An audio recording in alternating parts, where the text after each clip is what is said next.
Bismillahirrahmanirrahim. Let's start off our discussion with next subsection, which is about the kingdom fungi.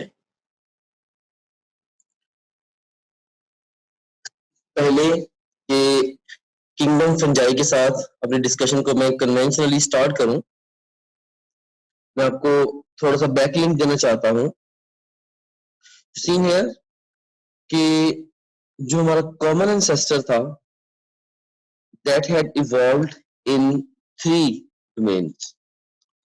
हमारा common ancestor 3 domains में evolve हुआ था, the domain Prokarya, Archaea and the Eukarya. याद रहे कि domain जो है ये किंगडम से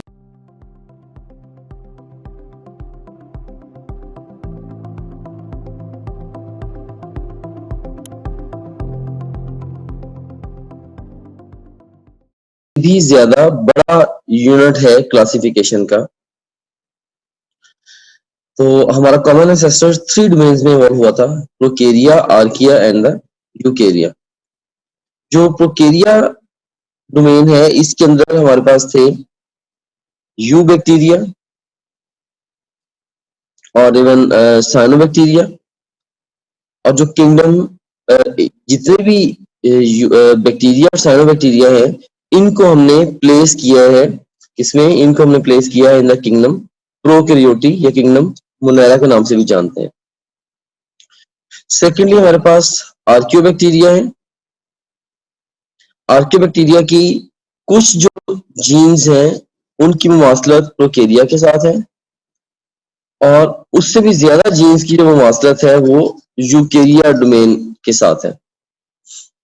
बहरहाल ये यूनिक बैक्टीरिया है, इनको हम जैसे नाम से ज्यादा आर्कियोबैक्टीरिया से बनाते हैं एंशिएंट बैक्टीरिया, राइट। तो स्टिल इन बैक्टीरिया की काफी सारे डिफरेंसेस हैं from the classic bacteria and the Eukarya. इनकी कुछ सिमिलैरिटीज हैं विद प्रोकैरिया, उससे ज्यादा इनकी सिमिलैरिटीज हैं विद यूकेरिया, उससे भी ज्यादा इनके यूनिक फीचर्स हैं। तो इसी वजह से आर्किया डोमेन जो है उसके अंदर आर्कियोबैक्टीरिया है, उनको हम सेपरेटली प्लेस करते हैं। आर्कियोबैक्टीरिया को एज सच कोई किंगडम असाइन नहीं की गई according to our textbook. Okay, next third domain थी हमारे पास, that was the eukarya domain. तो यूकेरिया डोमेन में सिर्फ और सिर्फ यूकेरियोट्स हैं, we got only the eukaryotes. और जो यूकेरियोट्स हैं उसके अंदर हमारे पास है प्रोटिस्ट या किंगडम प्रोटिस्टा है, फिर फंजाई है, प्लांटी है किंगडम, और किंगडम एनिमेलिया है। तो यहाँ पे कुछ बातें मैं चाहता हूं कि आप माइंड में रखें कि आप लोगों ने जब सेल को स्टडी किया था तो प्रोकैरियोटिक और यूकैरियोटिक सेल के डिफरेंस को इन डिटेल देखा था। प्रोकैरियोटिक और यूकैरियोटिक सेल्स के डिफरेंस को इन डिटेल देखा था। तो यू सीन हियर कि जो भी प्रोकैरियोटिक और यूकैरियोटिक सेल्स के फीचर्स हैं, उन फीचर्स को आपने इन रिस्पेक्टिव ग्रुप्स के लिए याद रखना है। लाइक जो यूकैरियोटिक सेल्स के फीचर्स आपने पढ़े थे, वो फीचर्स जो है वो इन सारे किंगडम्स के लिए वो फीचर्स बिल्कुल ठीक है, राइट। इसी तरीके से जो प्रोकैरियोटिक सेल्स के लिए फीचर्स आपने पढ़े थे, राइट, वो प्रोकैरियोट्स के लिए वो फीचर्स जो है बिल्कुल ठीक है, राइट। तो इसमें और इससे बहुत सारे क्वेश्चंस जो हैं इनको लेके आप आंसर कर सकते हैं। फॉर एग्जांपल, अब फर्ज करें कि मैं आपसे पूछता हूं कि अमीबा के अंदर माइटोकॉन्ड्रिया प्रेजेंट है या नहीं, या इसी तरीके से endoplasmic reticulum, golgi bodies, lysosomes, क्या ये एंटिटीज अमीबा में प्रेजेंट है? And the straight answer to this question is yes. क्यों? क्योंकि जो अमीबा है ये किंगडम प्रोटिस्टा से बिलोंग करता है, और किंगडम प्रोटिस्टा जो है ये यूकेरिया डोमेन की ही आगे एक किंगडम है, तो जो यूकेरियोटिक सेल्स के फीचर्स हैं ऑफ कोर्स वो इन चारों किंगडम से जितने भी ऑर्गेनिजम्स बिलोंग करते हैं वो यूकेरियोटिक सेल्स के फीचर्स इनके अंदर होंगे, राइट। सो इस फ्लोशीट का मकसद ये है कि जो अभी हमने सेल के सेक्शन के अंदर प्रोकैरियोटिक और यूकेरियोटिक सेल्स के डिफरेंसेस को पढ़ा था, तो प्रोकैरियोटिक और यूकेरियोटिक सेल्स के स्ट्रक्चर की जो लर्निंग है उसको आपने इन किंगडम्स के ऊपर अप्लाई करना है जब आप इन किंगडम्स को इन डेप्थ स्टडी करते हैं। एक अहम बात ये है। और दूसरे नंबर पे एक अहम बात ये भी है कि समटाइम्स एग्जाम आपसे क्वेश्चन पूछता है, कि which of the following is most primitive or most advanced organism, या मोस्ट प्रिमिटिव या मोस्ट एडवांस्ड किंगडम कौन सी है, किसी स्पेसिफिक ऑर्गेनिज्म को देके भी ये बात वो पूछ सकते हैं। तो ये एक कन्वेंशन है लाइक जिसको मैं हमेशा यूज करता हूँ कि I try to handle complicated things with my right hand. इस फ्लो शीट में जो भी एंटिटी वो राइट साइड पे होगी और इवन मेरी आने वाली फ्लो शीट्स के अंदर जो भी चीज राइट साइड और टुवर्ड्स बॉटम होगी वो मोर एडवांस्ड होगी। इस प्रिंसिपल को खास तौर पे जब हम किंगडम प्लांटी एनिमलिया को डिस्कस करेंगे वहां पे तो बहुत ज्यादा ये प्रिंसिपल हमारे काम आएगा। बट अब देखें कि इसी फ्लो शीट को आप देख लें। इस फ्लो शीट में अगर मैं आपसे पूछूं मोस्ट एडवांस्ड किंगडम कौन सी है, तो देखिए एक्सट्रीम राइट और बॉटम पे कौन सी है, किंगडम एनिमलिया। अगर मैं आपसे पूछूं कि फंजाई जो है लाइक ये किस किंगडम से ज्यादा एडवांस्ड है, देखें कि फंजाई जो है बेसिकली ये किंगडम प्रोटिस्टा की निस्बत एडवांस्ड है और किंगडम प्रोकैरियोटिक की निस्बत भी एडवांस्ड है, जबकि फंजाई प्लांटी और एनिमलिया की निस्बत चाहिए प्रिमिटिव। बजाय कि हर एक को हम अलग अलग याद रखें कि फलां किंगडम या फलां ऑर्गेनिज्म से फलां की निस्बत वो प्रिमिटिव है और फलां की निस्बत एडवांस्ड है, हम इनको अरेंज ही इस तरीके से कर लेते हैं कि हमें खुद अपनी अरेंजमेंट से ही पता चल जाए कि कौन से एडवांस्ड और कौन से primitive. I hope that you have understood the stuff. So once again, मैं जो भी फ्लो शीट्स कंस्ट्रक्ट करूंगा उनमें टुवर्ड्स राइट हैंड और बॉटम साइड जो एंटिटीज होंगी they would be more advanced. So इस फ्लो शीट से हमने दो अहम बातें सीखी हैं। एक हमने नॉलेज प्रोजेक्शन का मेथड सीखा है कि जो हमने पहले चैप्टर्स में पढ़ा हमने उसको नेक्स्ट आने वाले चैप्टर्स में अप्लाई करना है। लाइक अगर आपको प्रोकैरियोटिक सेल का स्ट्रक्चर ऑलरेडी पता है तो बैक्टीरिया को पढ़ते हुए कोर्स आपके लिए अब एक्सट्रीमली इजी होना चाहिए बैक्टीरिया को अंडरस्टैंड करना, क्योंकि बैक्टीरिया की काफी सारी जो डिस्कशन है बैक्टीरिया की चैप्टर में वो बैक्टीरिया की सेलुलर ऑर्गेनाइजेशन के बारे में। तो अगर सेलुलर ऑर्गेनाइजेशन आपको पहले ही पता है तो आप बैक्टीरिया के चैप्टर बहुत इजीली डाइजेस्ट कर लेंगे। सेम आइडिया जो है इवन बाकी किंगडम्स के बारे में भी ट्रू है। ऑलराइट, सो ये तो एक ओवरव्यू सा था, क्विक एक लिंक था। इससे पहले मैंने कहा था कि फंजाई को हम डिस्कस करना स्टार्ट करें, कुछ मैं आपको बैकलिंक देना चाहता था और आपको कोरिलेशन देना चाहता था फंजाई का विद अदर किंगडम्स। तो अब ये हमारे पास बिग पिक्चर है किंगडम फंजाई की। तो सबसे पहले हम इंट्रोडक्शन टू फंजाई को डिस्कस करेंगे। सेकेंड हम plants versus fungi versus animals को डिस्कस करेंगे। थर्डली हम स्ट्रक्चर ऑफ फंजाई को डिस्कस करेंगे। Fourthly, nutrition in fungi, and then we will talk about production in fungi, and then we will discuss the classification of fungi, and then जो fungi की land adaptation है इसके बारे में बात करेंगे। And towards the end of our discussion with this subsection, we will talk about importance of fungi, जिसका मतलब ये है कि हम useful and harmful fungi को in detail discuss करेंगे। So let's start off with the introduction to fungi. So here I have got a question. Which fungi are non-hyphal, right?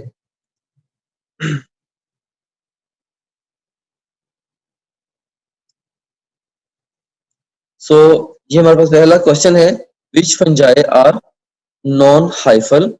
So A option is yeasts, B option is mushrooms,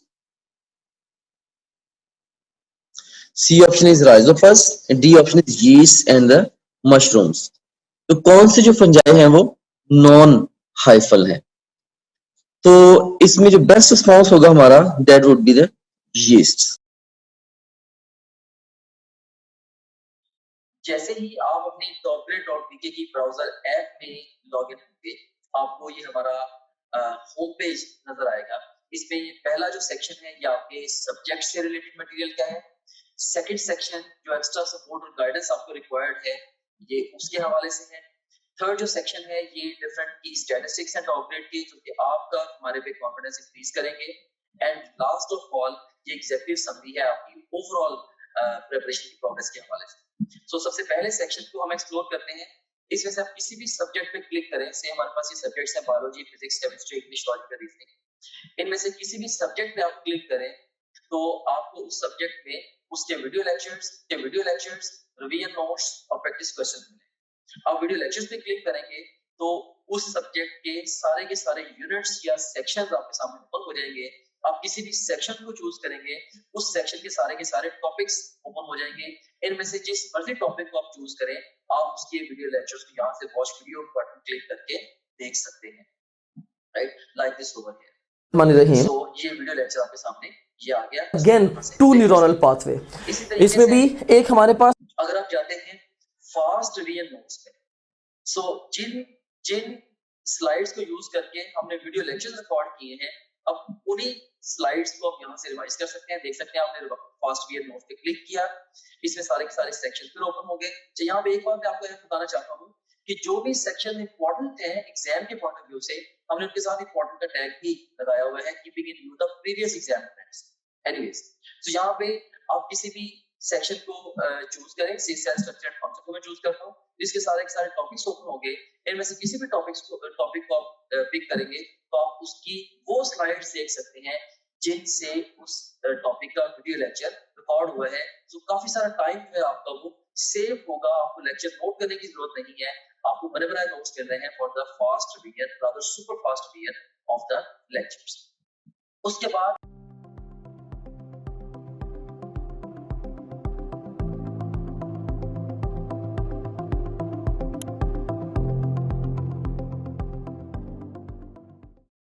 right, mushrooms जो हैं ये hyphal होते हैं और Rhizopus भी hyphal होते हैं। अभी हम आगे चल के हम डिटेल डिस्कस भी करेंगे कि जितने भी यूनिसेलुलर फंजाई हैं they are all non hyphal. जैसे कि यीस्ट चूंकि यूनिसेलुलर हैं तो they are non hyphal. Mushrooms and rhizopus चूंकि मल्टी सेलुलर हैं लिहाजा they are hyphal. So best response to this question is alpha. Okay, now let's talk about the introduction to fungi in detail. सबसे पहले हम इनके general features पे बात करेंगे। फंजाई यूकेरियोट्स हैं और ये हैप्लॉइड ऑर्गेनिजम्स हैं। दो मेजर ग्रुप्स हैं ऑर्गेनिजम्स के जिनको आपने याद रखना है एज हैप्लॉइड ऑर्गेनिजम्स। एक फंजाई हैं और दूसरे बैक्टीरिया हैं। हैप्लॉइड होने से मुराद ये है कि इनके अंदर जो क्रोमोसोम्स हैं वो पेड़ की शक्ल में नहीं होते। अब एक और क्वेश्चन पैदा होता है कि क्या बैक्टीरिया और फंजाई के अलावा कोई और ऑर्गेनिजम्स भी हैप्लॉइड हो सकते हैं? Answer is yes.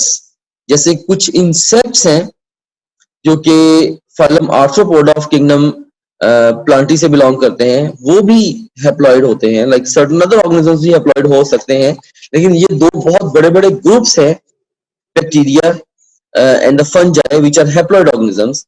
And this is just a coincidence कि दोनों जो हैप्लॉइड ऑर्गेनिजम्स हैं, both of these are both of these organisms they are actually the decomposers। दोनों ही decomposers हैं। All right, so next जो फीचर है फंजाई का, that is they have chitinous cell wall। इनकी जो सेल वॉल है वो काइटनस है। काइटन जो है ये एक पॉलीसेक्राइड है। उसके बाद फिर फंजाई का एब्जॉर्प्टिव मोड ऑफ न्यूट्रिशन होता है। एब्जॉर्प्टिव मोड ऑफ न्यूट्रिशन से क्या मुराद है? जस्ट इमेजिन करें कि हमारे पास ये हमारे पास ये फंगस है। जस्ट इमेजिन करें कि ये फंगस है, राइट, एंड इमेजिन करें कि ये हमारे पास ब्रेड है, राइट। तो फंगस ने क्या करना है? डिफरेंट एंजाइम्स को इसके ऊपर रिलीज करना है, राइट, जिससे ये ब्रेड डाइजेस्ट होगी।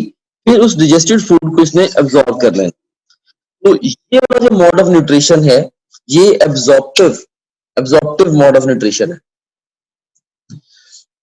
ओके, और सो इसके बाद फिर ये मेजर डीकंपोजर्स हैं जो फंजाई हैं, they are major decomposers and ये एक पैराडॉक्सिकल फैक्ट है कि they can start the decomposition of lignin. एक अहम तरीन बात ये है कि डीकंपोजिशन ऑफ लिग्निन जो है उसको स्टार्ट ये फंजाई कर सकते हैं, बैक्टीरिया नहीं कर सकते। लिग्निन एक बड़ा टफ कंपाउंड होता है in the cell wall of plants. तो आपने अगर कभी ऑब्जर्व किया हो कि जो मदर बर्ड है वो बेबी बर्ड को कैसे फीड करता है।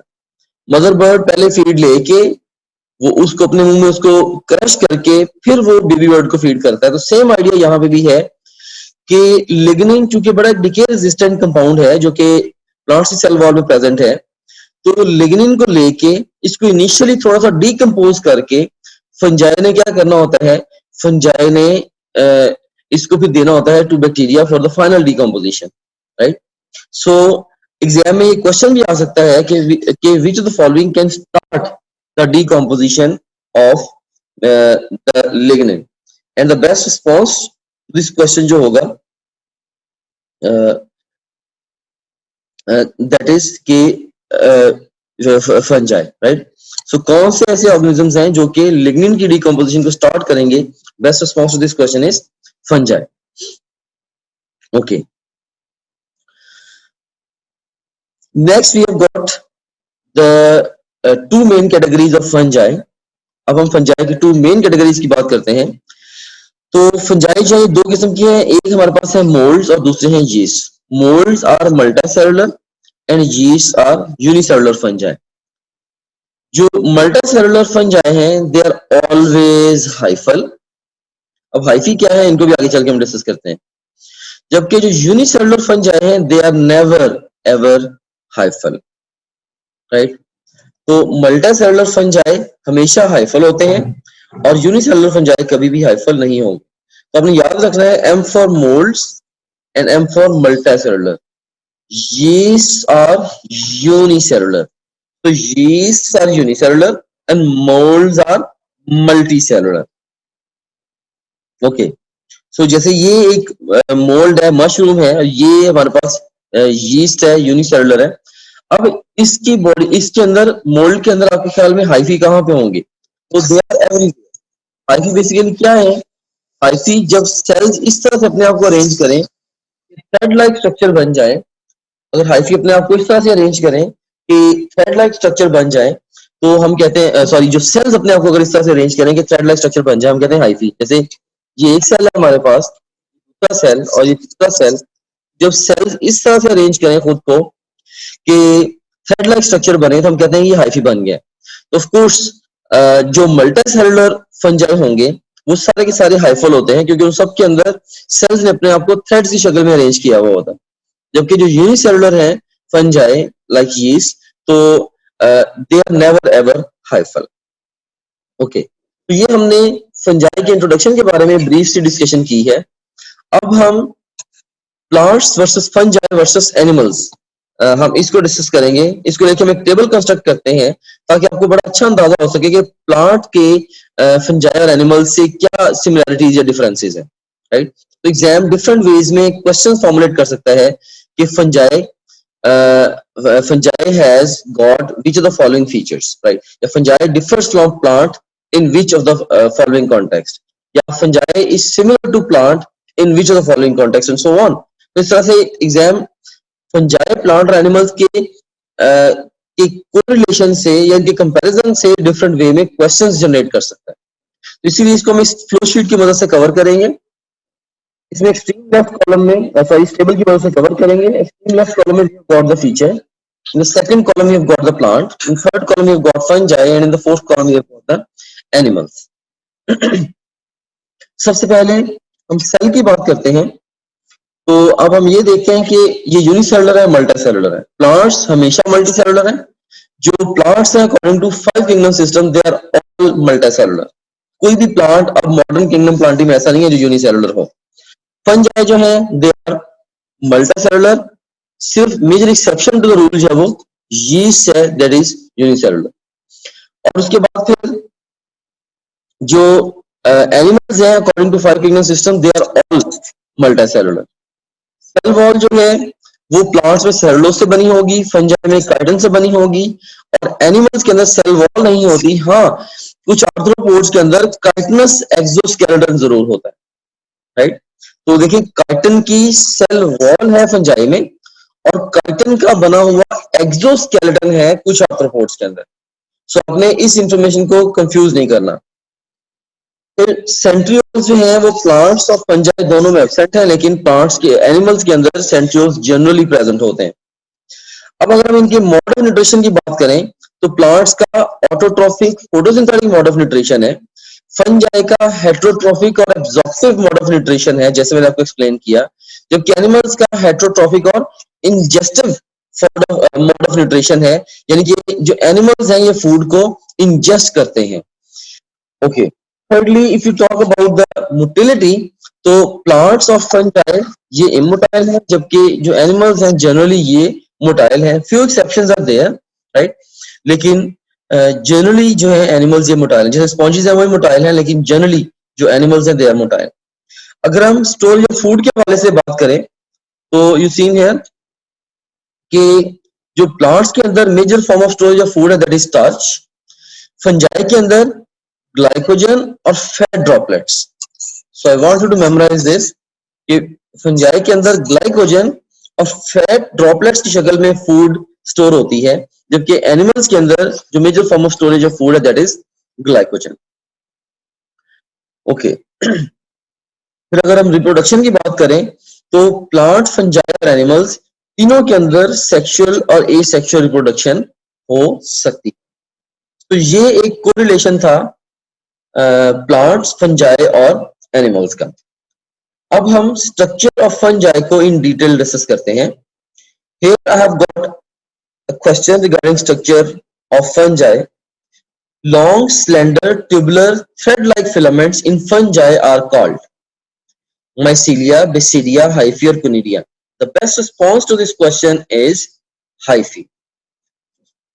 बेसिकली सेल्स के मिलने से जो ट्यूबुलर थ्रेड लाइक फिलामेंट्स बनेंगे हम उनको हाइफी बोलते हैं। अभी भी आगे चल के इसको डिटेल से डिस्कस भी करता हूं। Another question, multinucleate hyphae with continuous cytoplasm are called. A option is septate hyphae, B option is sinocytic hyphae, C option is packed hyphae, D option is dikaryotic hyphae. And the best response to this question is sinocytic hyphae. Sinocytic hyphae क्या होते हैं, इनको भी हम आगे चल के further in detail discuss करेंगे। Another question, fungal cell wall is more resistant than plant cell wall because of which compound? A option is cellulose, B option is lignin, C option is cutin, and D option is chitin. And the best response to this question is chitin. Don't answer cutin to this question. Cutin आपको याद होगा कि ये वैक्सिस जो एक group था lipids का, right, उसकी एक एग्जांपल क्यूटिन थी, राइट। सो क्यूटिन जो है अमूमन जो लीव्स के ऊपर लेयर होती है क्यूटिकल, उसका ये कंपोनेंट होती है, जबकि जो लिग्निन है ये प्लांट्स की जो सेकेंडरी वॉल होती है, सेकेंडरी सेल वॉल, उसके अंदर लिग्निन जो है इट्स प्रेजेंट, राइट। तो यहाँ पे बात हो रही फंगल सेल वॉल की। It's more resistant than the plant cell wall because of which compound. तो फंगल सेल वॉल जो है वो प्लांट सेल वॉल की निस्बत ज्यादा रेजिस्टेंट है बिकॉज ऑफ द काइटिन, ठीक है। हाँ, लिग्निन जो है ये भी डिके रेजिस्टेंट है, लेकिन आपको पता है कि हमने ये डिस्कस किया था कि लिग्निन की जो इसकी जो डिकम्पोजिशन है फंजाई इसको स्टार्ट कर सकता है। Alright, which one is correct for sinocytic hyphae? A option is septate and dikaryotic, B option is septate and monokaryotic, C option is non-septate and multinucleated, D option is non-septate and diploid. And the best response to this question is Charlie, non-septate और multinucleated जो वो sinocytic hyphae होते हैं। अब इस question की भी जो डिटेल है हम आगे चल के डिस्कस करेंगे। So here we've got a structure of fungi. So सबसे पहले स्ट्रक्चर ऑफ फंजाई के अंदर हम माइसीलियम और हाइफी को डिस्कस करते हैं। You see here, जो बॉडी ऑफ फंगस है इसको हम बोलते हैं this is mycelium. So what is mycelium? Simply जो भी फंगस की बॉडी होगी उसको हम बोलते हैं दिस इज माइसीलियम। अब basic structural unit of mycelium जो है वो क्या है? That is hyphae. ये एक पैराडॉक्सिकल फैक्ट है। सो बेसिक स्ट्रक्चरल यूनिट जो है माइसीलियम का वो क्या है? That is hyphae, right? सिर्फ यीस्ट जो है they are major exception to the rule. मैंने आपको ऑलरेडी बताया यीस्ट क्योंकि यूनिसेलुलर है तो उनके अंदर हाइफी हो ही नहीं सकते, राइट? सो हम ये भी कह सकते हैं कि hyphae are to mycelium as bricks are to building. बिल्कुल ऐसे ही जैसे ईंटों के मिलने से बिल्डिंग बनती है, हाइफी के मिलने से माइसीलियम ने बनना है। Alright, hyphae they may be septate, right, जिनके अंदर क्रॉस वॉल्स होंगी, और एसेप्टेट जिनको हम सिनोसिटिक भी कहते हैं। So I want you to remember that aseptate and coenocytic hyphae is same thing which lack the cross walls. अगर फर्ज करें कि ये सेल्स हैं, इनके अगर दरमियान में सेल्स के दरमियान में क्रॉस वॉल्स एग्जिस्ट करती हैं तो हम कहते हैं कि ये सेप्टेट हाइफी हैं। अगर ये क्रॉस वॉल्स जो है वो एग्जिस्ट नहीं करती, ये डिसॉल्व हो गई से, अब हम इन हाइफी को कहेंगे कि ये है एसेप्टेट या coenocytic hyphae which are lacking the cross walls. तो जो पैरासिटिक फंजाई हैं इनके अंदर मॉडिफाइड हाइफी होते हैं जिनको हम कहते हैं हॉस्टोरिया। सो एग्जाम इस टर्मिनोलॉजी से रिलेटेड भी आपसे क्वेश्चन पूछ सकता है कि व्हाट आर हॉस्टोरिया। फिर डिफरेंट वेज में इसकी एग्जांपल दे सकता है कि किस की फ्लावर प्लांट्स की रूट्स को हम हॉस्टोरिया कहते हैं, या हम पैरासिटिक फंजाई के हाइफी को हॉस्टोरिया कहते हैं जो कि होस्ट टिश्यू के अंदर पेनिट्रेट करता है and so on. So haustoria को आपने याद रखना है कि मॉडिफाइड हाइफी हैं, राइट? मॉडिफाइड हाइफी हैं जो कि होस्ट टिश्यू में पेनिट्रेट करें, right? And they remain outside the cell membrane, right? So याद रखना ये भी इनका स्ट्रक्चर भी हाइफल है। सो इनका स्ट्रक्चर नॉन हाइफल नहीं हो सकता। हॉस्टोरिया का जो स्ट्रक्चर है ये भी हाइफल होगा, राइट? सो ये समझ लें कि फंजाई के ये वो हाइफी हैं जो कि होस्ट टिश्यू में पेनिट्रेट करते हैं लेकिन सेल मेम्ब्रेन से बाहर ही रहते हैं, हॉस्टोरिया। ओके, अब अगर हम साइज की बात करें फंजाई के, तो फंजाई माइक्रोस्कोपिक होते हैं। बहुत सारे फंजाई माइक्रोस्कोपिक होते हैं, जैसे यीस्ट है, they are too small to see. इतने स्मॉल है कि हम उन्हें आंख से भी नहीं देख सकते हैं, राइट? एक सो जो फंजाई है बेसिकली इनके साइज की बहुत बड़ी रेंज है। जैसे हमने बात की, एक तो माइक्रोस्कोपिक हो गए, सेकेंडली ये स्मॉल साइज के होते हैं, इतना स्मॉल कि हम हाथ में इनको होल्ड कर सकते हैं, जैसे कि मशरूम है। As big as a person, एक इंसान जितनी बड़ी फंगस भी हो सकती है, राइट? और even larger than a house, even एक घर से भी ज्यादा एक बड़ी फंगस जो है वो बड़ी हो सकती है कि या इसको ये भी कहते हैं कि too large to see at once, इतनी बड़ी फंगस भी हो सकती है कि एकदम उसके पूरी को देख भी नहीं सकते, राइट? सो देखिए, too small to see and too large to see at once, ये पूरे का पूरा एक स्पेक्ट्रम है। सो आप कह सकते हैं कि फंजाई इतने छोटे हो सकते हैं कि वो माइक्रोस्कोप से नजर आए, हाथ में उनको होल्ड कर सकते हैं, एक इंसान जितने बड़े हो सकते हैं, या इवन एक घर से भी ज्यादा बड़े हो सकते हैं, राइट? सो फंजाई के साइज में बहुत सारी वेरिएशन है। जैसे कि एग्जांपल देखिए, आर्मिलेरिया है, मेजर्ड अप टू 15 हेक्टर्स, और एक हेक्टर जो है वो 10,000 मीटर स्क्वायर के अकॉर्डिंगली है। यहाँ से आप अंदाजा लगाएं कि आर्मिलेरिया जो है कितनी बड़ी फंगस है। ओके, सो ये देख सकते हैं कि ये हमारे हमें एक मशरूम दिखाई गई है, ये कंप्यूटराइज्ड फोटोग्राफ है। मशरूम और हाइफी इनका आपस में जो रिलेशन है वो दिखाया गया है। देखिए पूरी की पूरी जो बॉडी है इस मशरूम की, राइट, हम इसको बोलते हैं माइसीलियम है। सो ये पूरी की पूरी जो बॉडी है ये क्या है? This is mycelium. So mycelium is simply the body of the fungus. और जो हाइफी है, हाइफी देखिए थ्रेड लाइक स्ट्रक्चर्स, ये आप देख सकते हैं जैसे थ्रेड लाइक स्ट्रक्चर्स हैं, इनके बराबर इनके ही रिपीट होने से क्या हुआ है, पूरी की पूरी बॉडी बनी है, राइट? तो hyphae are to mycelium as bricks are to building.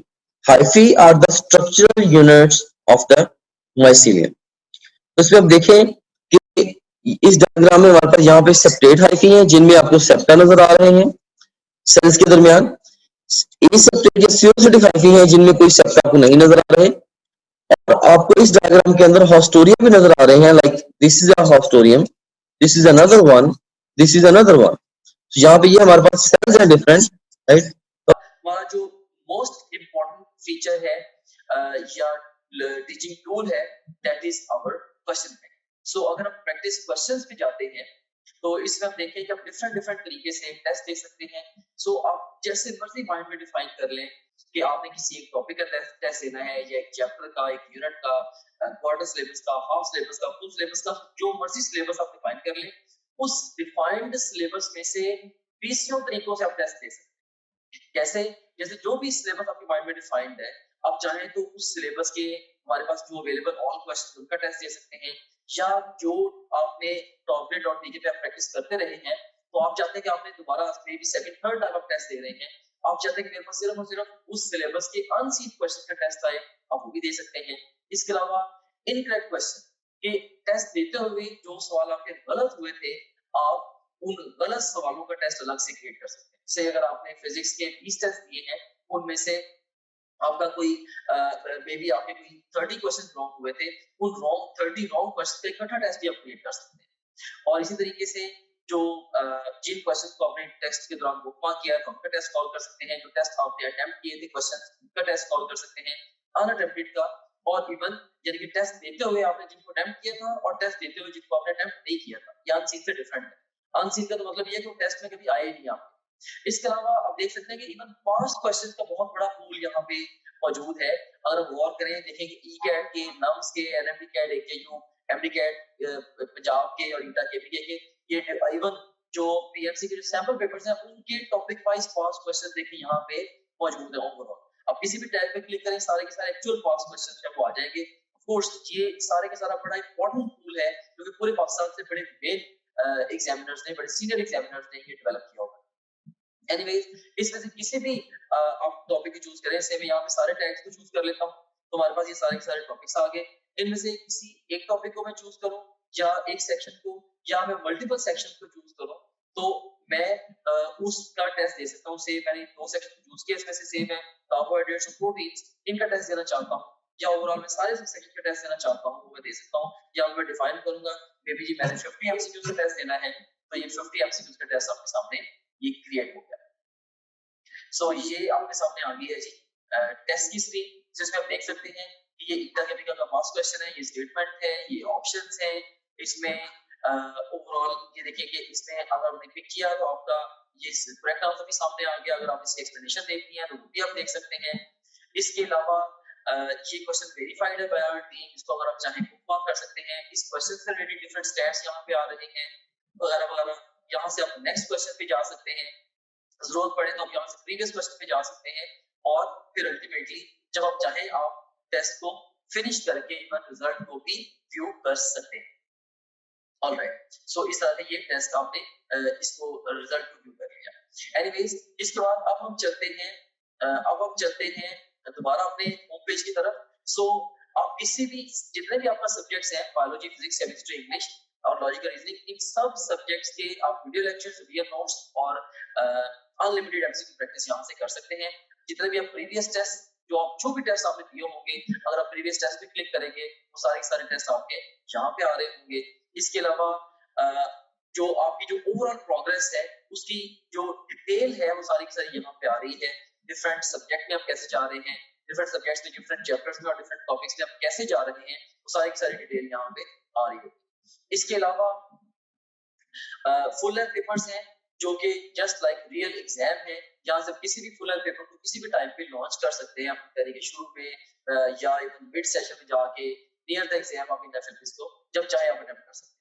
उसके बाद फिर सपोर्ट मटेरियल है, इसमें इनको वीडियो रिव्यूज हैं, डिफरेंट जो स्टूडेंट्स हैं जिन्होंने टॉप ग्रेड से पढ़ा, वो आपको गाइड कर रहे हैं. हमारे सिस्टम के हवाले से भी, ओवरऑल तैयारी के हवाले से भी आप उन बच्चों से गाइडेंस ले सकते हैं. इसके अलावा हमारे टेस्टिमोनियल्स हैं, जो पूरे पाकिस्तान में हजारों स्टूडेंट्स हमसे पढ़ रहे हैं, वो हमारे बारे में क्या कहते हैं, उसकी डिटेल यहाँ पे आप देख सकते हैं. इसके अलावा सिलेबस यहाँ पे गिवन है. अगर आप कंटेंट देखना चाह रहे हैं हमारे कोर्स का, वो सारे के सारे यहाँ पे ओवरऑल जो विजिबल है. And in addition to that, study schedules बड़ा एक अहम फीचर है, अहम मॉड्यूल है. इसमें 90 डेज, 60 डेज, 30 डेज और इवन 50 डेज का एनएमडी कैट का स्केड्यूल मौजूद है. आप अपनी नीड के अकॉर्डिंगली जिस मर्जी स्केड्यूल को फॉलो कर सकते हैं डिपेंडिंग अपॉन कि आप टाइम फ्रेम में किस जगह पे खड़े हैं। अगर आप एग्जाम आपका 1 महीने के बाद एग्जाम है, ऑफ कोर्स आप 30 डेज वाला प्लान फॉलो करेंगे। अगर आपके एग्जाम में 2 हफ्ते रहते हैं तो आप 15 दिन वाला प्लान फॉलो करेंगे एंड सो ऑन। तो इसमें हमने आपको ये बताया है स्केड्यूल्स के अंदर ये गाइड किया है कि आपने गिवन टाइम को बेस्ट यूटिलाइज कैसे करना है। फिर इसके अलावा डाउनलोड्स का सेगमेंट है, जो भी डिफरेंट इंपॉर्टेंट कंटेंट है आपसे रिलेटेड वो सारे के सारे आपको डाउनलोड्स में मिल जाता है। और इसके अलावा गाइडेंस वीडियोस काफी सारी इसके अंदर पड़ी हुई हैं जो कि मैंने खुद रिकॉर्ड करके इसके अंदर डाली है। इसमें बहुत सारे हवालों से जनरल गाइडेंस आप इन वीडियो से ले सकते हैं। सो ये था हमारे पास ये हमारे पास गाइडेंस वीडियोस का ये सेगमेंट था। ओके, सो दिस वाज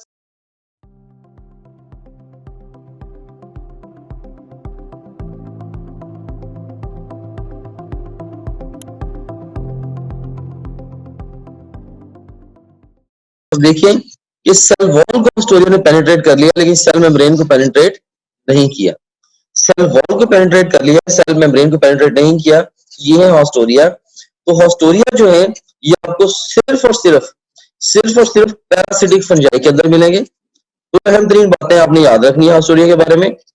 सिर्फ और सिर्फ पैरासिटिक जो फंजाई हैं उनके अंदर आपको हॉस्टोरिया मिलेंगे, नंबर 1। और नंबर 2 पे ये हॉस्टोरिया जो है ये हाइफल होते हैं। Don't think them as non hyphal structures, या ये सेल के एक्सटेंशंस नहीं है, ये प्रॉपर हाइफी हैं। इनके अंदर भी सेल्स जो है वो कंबाइन होके थ्रेड लाइक स्ट्रक्चर बना रहे हैं। सो ये हमने स्ट्रक्चर ऑफ फंजाई को इन डिटेल डिस्कस कर लिया। अब हम न्यूट्रिशन इन फंजाई को देखते हैं। So nutrition in fungi is very important from the examination point of view. So इसको थोड़ा सा मैं इन डिटेल डिस्कस करूंगा। तो you seen here if you talk about the nutrition in fungi, जो कि आपको पता है कि इनके अंदर अब्जॉर्प्टिव मोड ऑफ न्यूट्रिशन है। जिस भी तरीके से फूड लेंगे at the end of the day they have to absorb the food.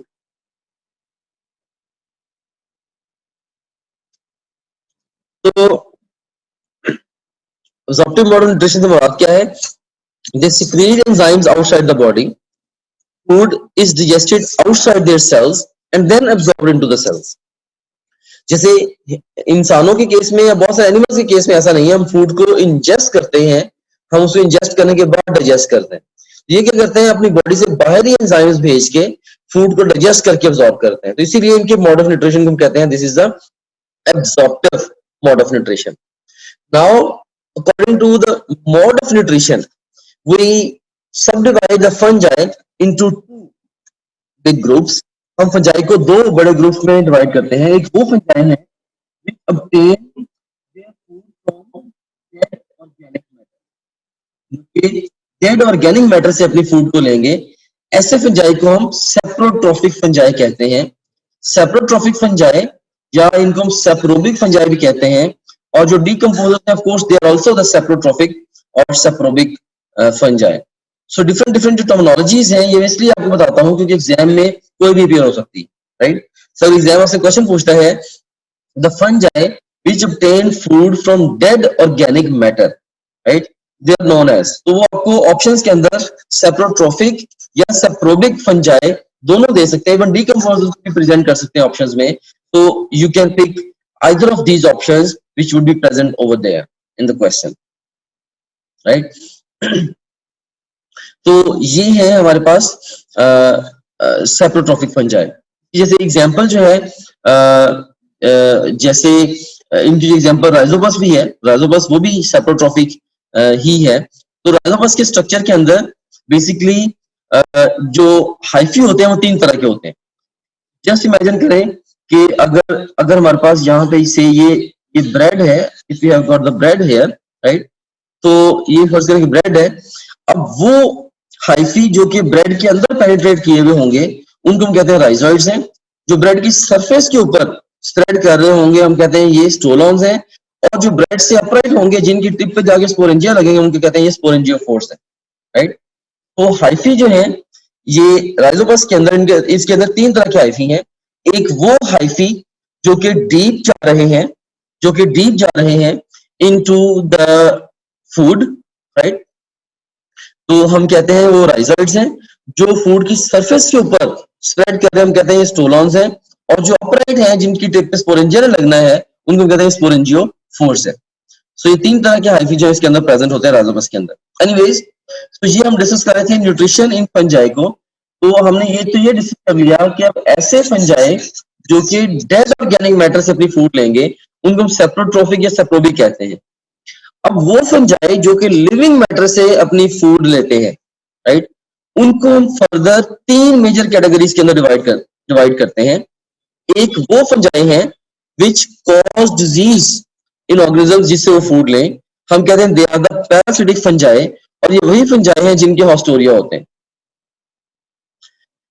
और फिर ऐसे फंजाई भी हैं जो कि कैच एंड किल करते हैं अपने प्री को। ऑफ कोर्स फिर ये प्रीडेटर फंजाई हैं, और ये प्रीडेटर फंजाई ये प्री को कैसे ट्रैप करते हैं, या तो ये उनको पैरालाइज करते हैं, जैसे ऑयस्टर मशरूम्स अपने प्री को पैरालाइज कर देती हैं।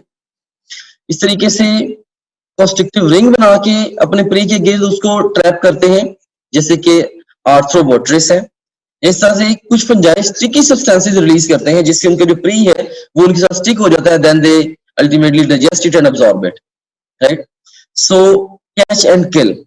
और थर्ड जो वे है ऑफ कोर्स जो फंजाई का to obtain food from the living organisms, वो है कि they constitute the mutualistic relationships with the organism, या symbiotic relationships with the organism। of course mutualistic relationship जो वो symbiotic के आगे एक further example है।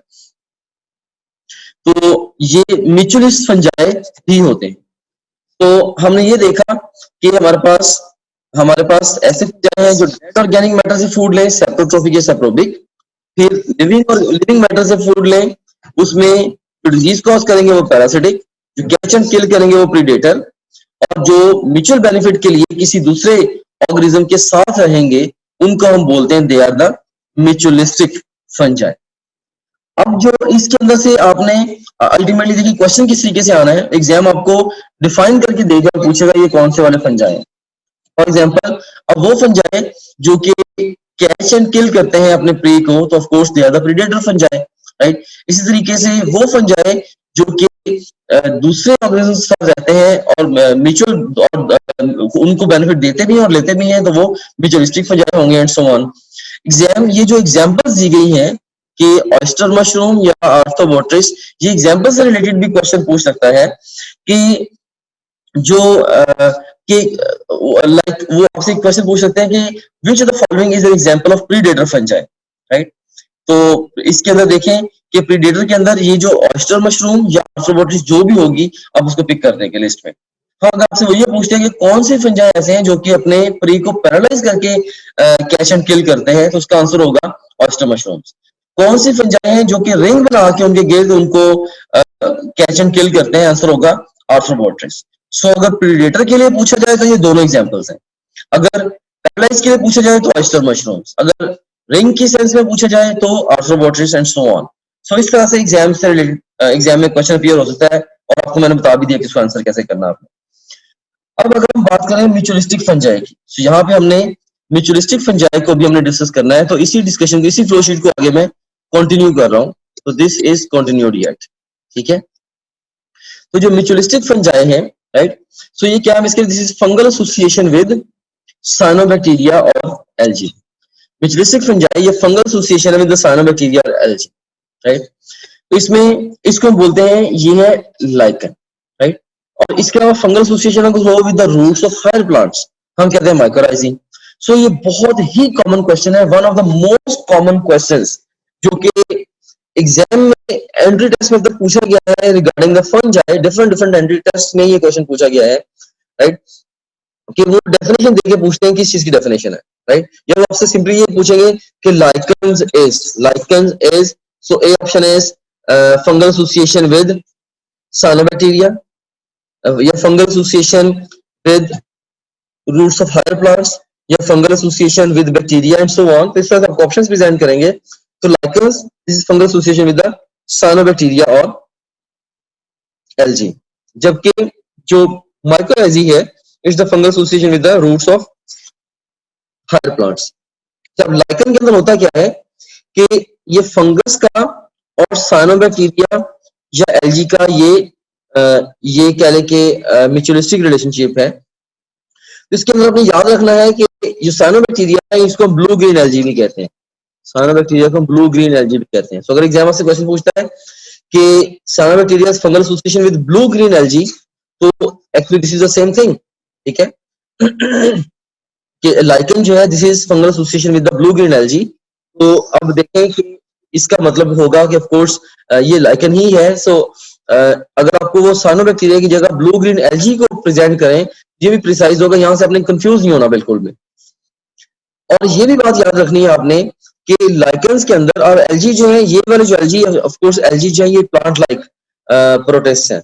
जो साइनोबैक्टीरिया है ये तो किंगडम प्रोकैरियोटी का ये कैटेगरी है, राइट, का एक ग्रुप है। और एल्गी जो है ये प्लांट लाइक प्रोटिस्ट है, जो कि किंगडम प्रोटिस्टा का एक ग्रुप है।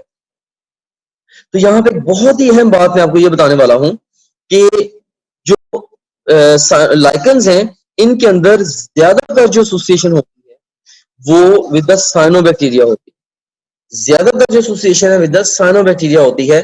तो अपरेंटली ये बात गलत लगती है, क्योंकि आपने बुक्स में कन्वेंशनली यही पढ़ा होता है कि the lichens are the fungal association with the algae. तो अगर एग्जाम आपको प्रेजेंट करता है कि lichen is fungal association with cyanobacteria, आप एकदम से इसको गलत कर देते हैं। या lichen is fungal association with the blue green algae, तो आप इस बात को भी एक्सेप्ट नहीं करते। लेकिन बुक में उन्होंने डिस्क्रिप्शन के अंदर डिटेल में लिखा हुआ है कि साइनोबैक्टीरिया प्रेटी कॉमनली ये प्रेजेंट होते हैं इन द लाइकन्स, रादर ये मोर कॉमन है as compared to algae even. So you have to pick the question carefully if cyanobacteria appears on the list. Okay. अब इसमें चूंकि म्यूचुअलिस्टिक रिलेशनशिप है, fungus और साइनोबैक्टीरिया या एल्गी दोनों को फायदा होना चाहिए। तो आपको पता है कि फंगस जो है तो होते ही हेटेरोट्रॉफिक, अपनी फूड ये खुद भी बना सकते हैं। हाँ, फंगस क्या करते हैं, they provide protection to the cyanobacteria algae. और साइनोबैक्टीरिया एल्गी चूंकि दोनों फोटोसिंथेटिक ऑर्गेनिजम्स हैं, तो ये इन रिटर्न फंगस को फूड देते हैं। So that's how they coexist and give benefit to each other. अब लाइकन्स के बारे में कुछ और अहम बातें मैं आपको बताना चाहता हूं कि they are bio indicators of pollution. Lichens जो हैं ये bio indicators of pollution भी हैं, और इनके 3 ग्रोथ पैटर्न्स होते हैं। एक फोलियोज लाइकन्स हैं जो कि लीफ लाइक हैं, एक फ्रूटिकोज लाइकन्स हैं जो कि ब्रांचिंग होते हैं, और एक क्रस्टोज लाइकन्स हैं जो कि ऑफ कोर्स स्टोन्स के ऊपर जो वो ग्रो करते हैं, राइट। सो क्रस्टोज लाइकन्स होते हैं। Okay, and now let's talk about the mycorrhizae. तो माइकोराइजी जैसे हमने पहले जिक्र किया कि ये fungal association with the roots of higher plants. अब इसमें फंगस ने क्या करना है, फंगस ने हायर प्लांट्स की रूट्स का एसोसिएशन बना के एब्जॉर्प्शन को इंक्रीज करना एब्जॉर्प्शन को इंक्रीज करना है। अब फंगस जो है एब्जॉर्प्शन को किस तरह से इंक्रीज कर पाती है, you seen here, fungi they increase absorption because of 1/500 the diameter of root। कि फंगस का जो डायमीटर है वो रूट के डायमीटर से 1/500 है, ये 500 गुना कम है, राइट। सो एक तो ये मेजर फैक्टर है। तो इतने कम डायमीटर वाली एंटिटी जो अगर रूट के साथ एसोसिएट हो गई है, तो उससे एक बड़ा एक्सटेंसिव जो नेटवर्क है वो स्प्रेड होगा अराउंड द रूट्स, और जो कि एब्जॉर्प्शन में, इंक्रीज एब्जॉर्प्शन में हेल्प करेगा। और सेकंड, एक और बहुत अहम बात यह है कि हमें पता है कि फंजाई जो है इनका अब्जॉर्प्टिव मोड ऑफ न्यूट्रिशन होता है, तो ये इर्द गिर्द अपने एंजाइम्स को रिलीज करते हैं। उससे क्या होता है कि नाइट्रोजन, कार्बन, जिंक वगैरह जो है वो एब्जॉर्बेबल फॉर्म में आ जाते हैं, वो लिबरेट हो जाते हैं जिन भी कंपोनेंट्स के अंदर वो ट्रैप होते हैं, तो वो फिर एब्जॉर्ब हो जाते हैं, जिससे प्लांट की जो ग्रोथ ओवरऑल बेहतर हो जाती है। सो सिंपली मैंने ये बताया कि फंजाई जो है प्लांट को किस तरह से हेल्प करेंगे, they increase absorption for them. और एब्जॉर्प्शन इंक्रीज कैसे करेंगे, number 1 in very extensive network of very fine structures, right, and number 2 by secreting the digestive enzymes and liberating the nitrogen, carbon and zinc and converting them into absorbable form. so ये दो major roles हैं जो fungus ने play करने हैं for increasing the absorption, right, for the plants. और plant ने in return fungus को क्या देना है, plant will give food to the fungus. और याद रखना कि 95% ऑफ द वेस्कुलर प्लांट्स जो है, 95% ऑफ द वेस्कुलर प्लांट्स इनके अंदर, इनके साथ जो है वो ओवरऑल आप कह सकते हैं कि एसोसिएटेड होते हैं वेस्कुलर प्लांट्स के साथ। 95% वेस्कुलर प्लांट्स के साथ ये माइकोराइजल एसोसिएशन होती है, फंगल एसोसिएशन होती है, राइट। ओके, अब जो माइकोराइजी है फर्दर इसकी 2 टाइप्स हैं। अब अगर तो फंगस सेल वॉल को पेनिट्रेट करे, तो हम कहते हैं ये एंडोमाइकोराइजिंग है, अगर पेनिट्रेट ना करे तो हम कहते हैं ये एक्टोमाइकोराइजिंग। नाम से ही जाहिर है, एक्टो का मतलब होता है आउटर एंड एंडो का मतलब होता है इनर। तो अब फंगस अगर फर्स्ट करें कि ये हमारे पास एक सेल है, उसकी सेल वॉल है, राइट। तो अगर तो कोई फंगस है वो सेल वॉल को पेनिट्रेट कर रही है, सेल वॉल को पेनिट्रेट कर गई है, तो ये एंडोमाइकोराइजी कहलाएगी, राइट। ये अगर वो ऐसे माइकोराइजी जिन्होंने सेल वॉल को पेनिट्रेट किया। अब अगर सेल वॉल को पेनिट्रेट नहीं किया, सेल वॉल को पेनिट्रेट नहीं किया, वह सेल की विसिनिटी में वो प्रेजेंट है, हम कहते हैं ये एक्टोमाइकोराइजी, राइट। ओके, सो ये है म्यूचुअलिस्टिक फंजाई। अब देख सकते हैं कि यहाँ पे ये लाइकन आपको दिखाया गया बड़ा क्लियरली। तो ये देख सकते हैं कि ये यहाँ पे हमारे पास दिस वन इज एलजी, और ये जो बाहर इसके हमारे पास क्या है, ये फंगस है। अब देख रहे हैं किस तरह से फंगस जो है वो एलजी को प्रोटेक्शन प्रोवाइड कर रही है, और एलजी ने इन रिटर्न जो है उसको वो फूड दे रही है। अब ऑफ कोर्स फंगस जो है उसने प्रोटेक्शन तो प्रोवाइड कर दी है, तो लेकिन फंगस ये जो एलजी है, एलजी ने बेसिकली फोटोसिंथेसिस के लिए इसको लाइट भी चाहिए। तो लाइट जो है कुछ ना कुछ पेनिट्रेट करके फंगस तक डेफिनेटली पहुंचती है, तभी तो ये एलजी तक पहुंचती है, तभी तो ये फोटोसिंथेसिस कैरी आउट कर पाते हैं। सो लाइकन की जो एग्जांपल है, ये थोड़ी सी और भी सिंपलर वे में आपको समझा देता हूँ। आपने कभी ऐसी कैंडी खाई होगी जिसके बाहर जो है वो कैरमल होता है, राइट, उसके अंदर जो है चॉकलेट होती है। ऐसी कैंडी खाई है ना, अंदर चॉकलेट है और बाहर जो है वो कैरमल है।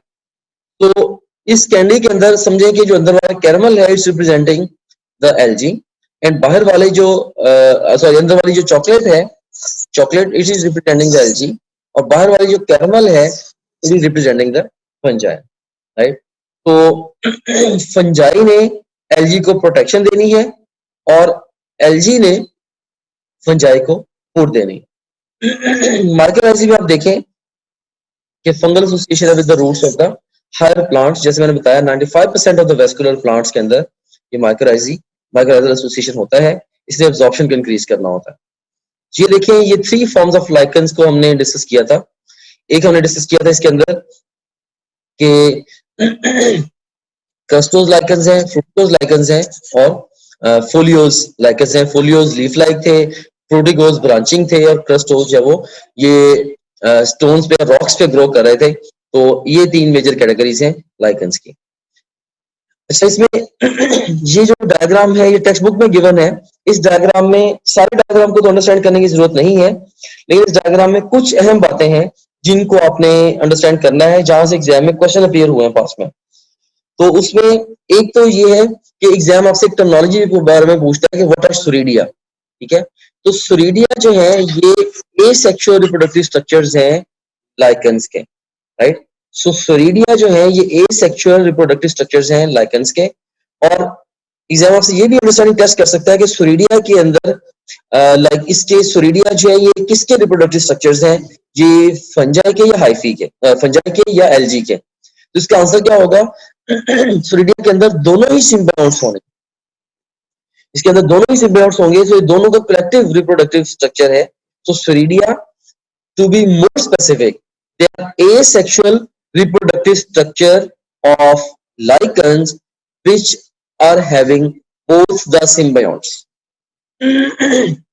उसके बाद फिर एक तो ये फैक्ट आपको याद रखना है। दूसरे नंबर पे अब जो लाइकन्स की कई दफा एग्जांपल्स आपसे पूछ लेते हैं एग्जामिनर कि रमेलिना जो है ये कौन सा लाइकन्स की एग्जांपल है, फ्रूटिकोज लाइकन्स की। बेसिडिया और लिकेना जो है किसकी एग्जांपल है, क्रस्टोज लाइकन्स की। सबसे पामेलिया जो है ये किसकी एग्जांपल है, ये फोलियोज लाइकन की, एंड सो ऑन। सो ये एग्जांपल्स जो है ये भी एग्जाम के लिए इंपॉर्टेंट हो सकती हैं। I want you to memorise these examples as well. Okay, so इस फोटोग्राफ के अंदर बड़ी खूबसूरती के साथ जो एसोसिएशन है इसकी फंजाई की वो दिखाई गई है with the roots of the higher plants, mycorrhizae. अब यहाँ पे एक और अहम बात ये है कि जो माइकोराइजी है ये इकोलॉजिक स्टेबिलिटी में भी खासा मेजर रोल प्ले करती है। कैसे कि अब देखेंगे जो प्लांट्स हमें बाहर सेपरेट नजर आ रहे होते हैं सरफेस पे, ये फ्यू मीटर्स एक दूर है, राइट। तो अंडरग्राउंड इनके जो हाइट, इनके कह रहे हैं कि माइकोराइजी आपस में मिले हुए होते हैं। फर्स्ट करें कि अगर न्यूट्रिएंट ए जो है वो इस प्लांट के लिए ज्यादा अवेलेबल है सॉइल में, न्यूट्रिएंट बी यहाँ पे ज्यादा है, तो इस प्लांट को इसके अंदर न्यूट्रिएंट बी ज्यादा अब्सॉर्ब होगा, इसके अंदर न्यूट्रिएंट ए ज्यादा अब्सॉर्ब होगा, और साइटोप्लाज्मिक फ्लो की वजह से ये न्यूट्रिएंट्स जो एक दूसरे की तरफ फ्लो कर सकते हैं। सो न्यूट्रिएंट्स की सिमेट्रिक डिस्ट्रीब्यूशन हो जाती है अमंग्स द प्लांट्स, क्योंकि अंडरग्राउंड वो माइक्रोराइजी की मदद से जुड़े हुए होते हैं।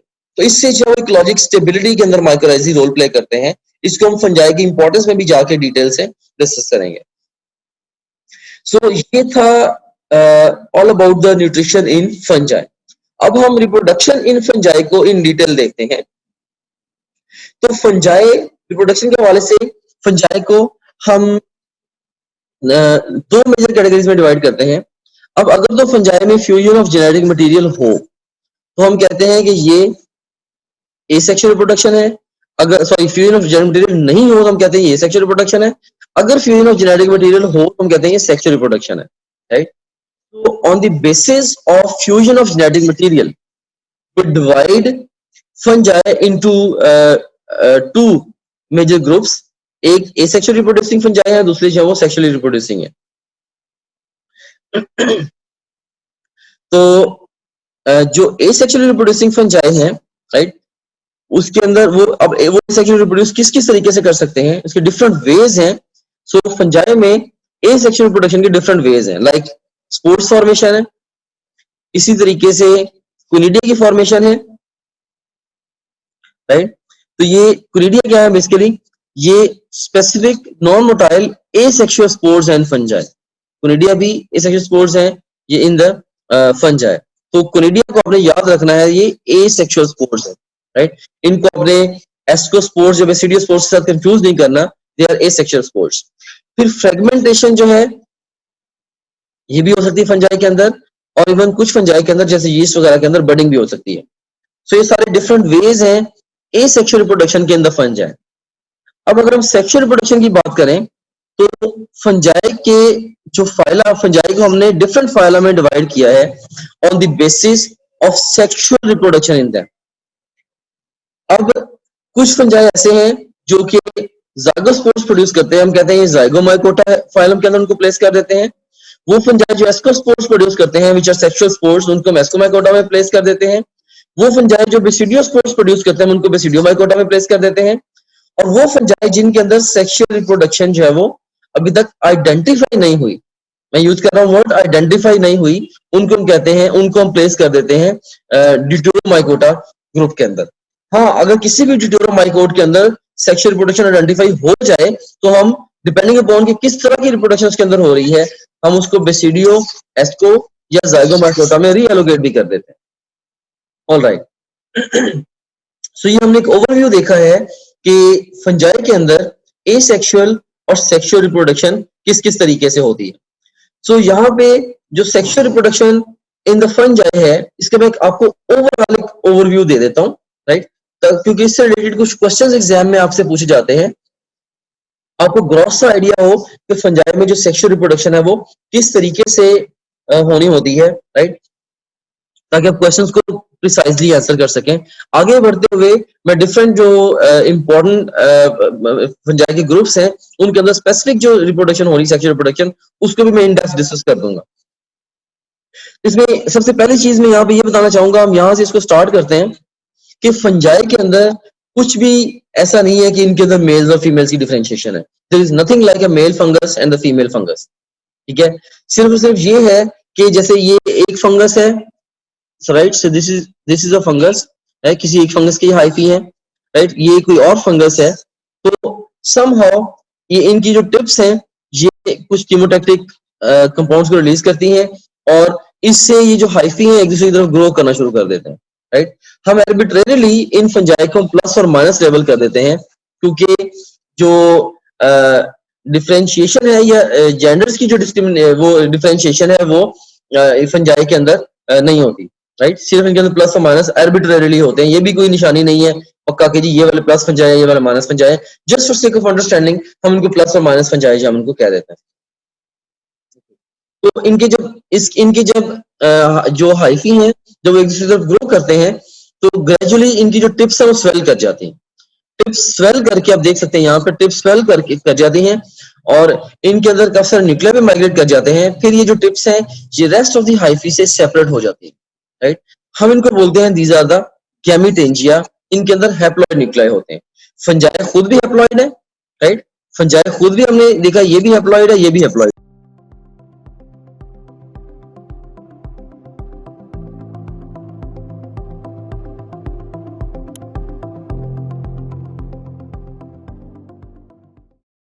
अब जो गैमेटेंजिया बने ये भी हैप्लॉइड है। अब उसके बाद क्या होना है, उसके बाद इन दोनों के दरमियान में जो वॉल है, गैमेटेंजिया के दरमियान वाली जो वॉल है ये डिसॉल्व होगी और उससे क्या होगा, जो दोनों के साइटोप्लाज्म आपस में मिक्स हो जाएंगे। हम कहते हैं this is the plasmogamy, mixing of the cytoplasm. तो प्लाज्मोगैमी के नतीजे में देखिए एक ही साइटोप्लाज्म के अंदर दो तरह के न्यूक्लियाई आ गए। ये हेट्रोकैरियोटिक या डाइकैरियोटिक स्टेज हम इसको बोलते हैं कि साइटोप्लाज्म फ्यूज कर गया लेकिन न्यूक्लियस अभी फ्यूज नहीं किया, ये डाइकैरियोटिक फेज है। अब इसके अंदर भी ओवरऑल अभी प्लाज्मोगैमी हो गई है।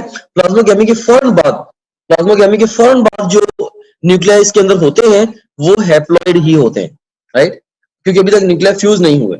ओके, तो उसके बाद फिर क्या होता है ग्रेजुअली जब वो कैरियोगैमी होती है, ये जो स्ट्रक्चर देखें इस ये जो ओवरऑल प्लाज्मोगैमी के बाद ग्रेजुअली जो स्ट्रक्चर बनता है कोर्स वो हमारे पास ज़ाइगोस्पोरेंजियम जो उसने बनना है जो कि हेट्रोकैरियोटिक होता है, जिसके मैच्योर होने के बाद जिसने अल्टीमेटली में स्पोर्स देने हैं।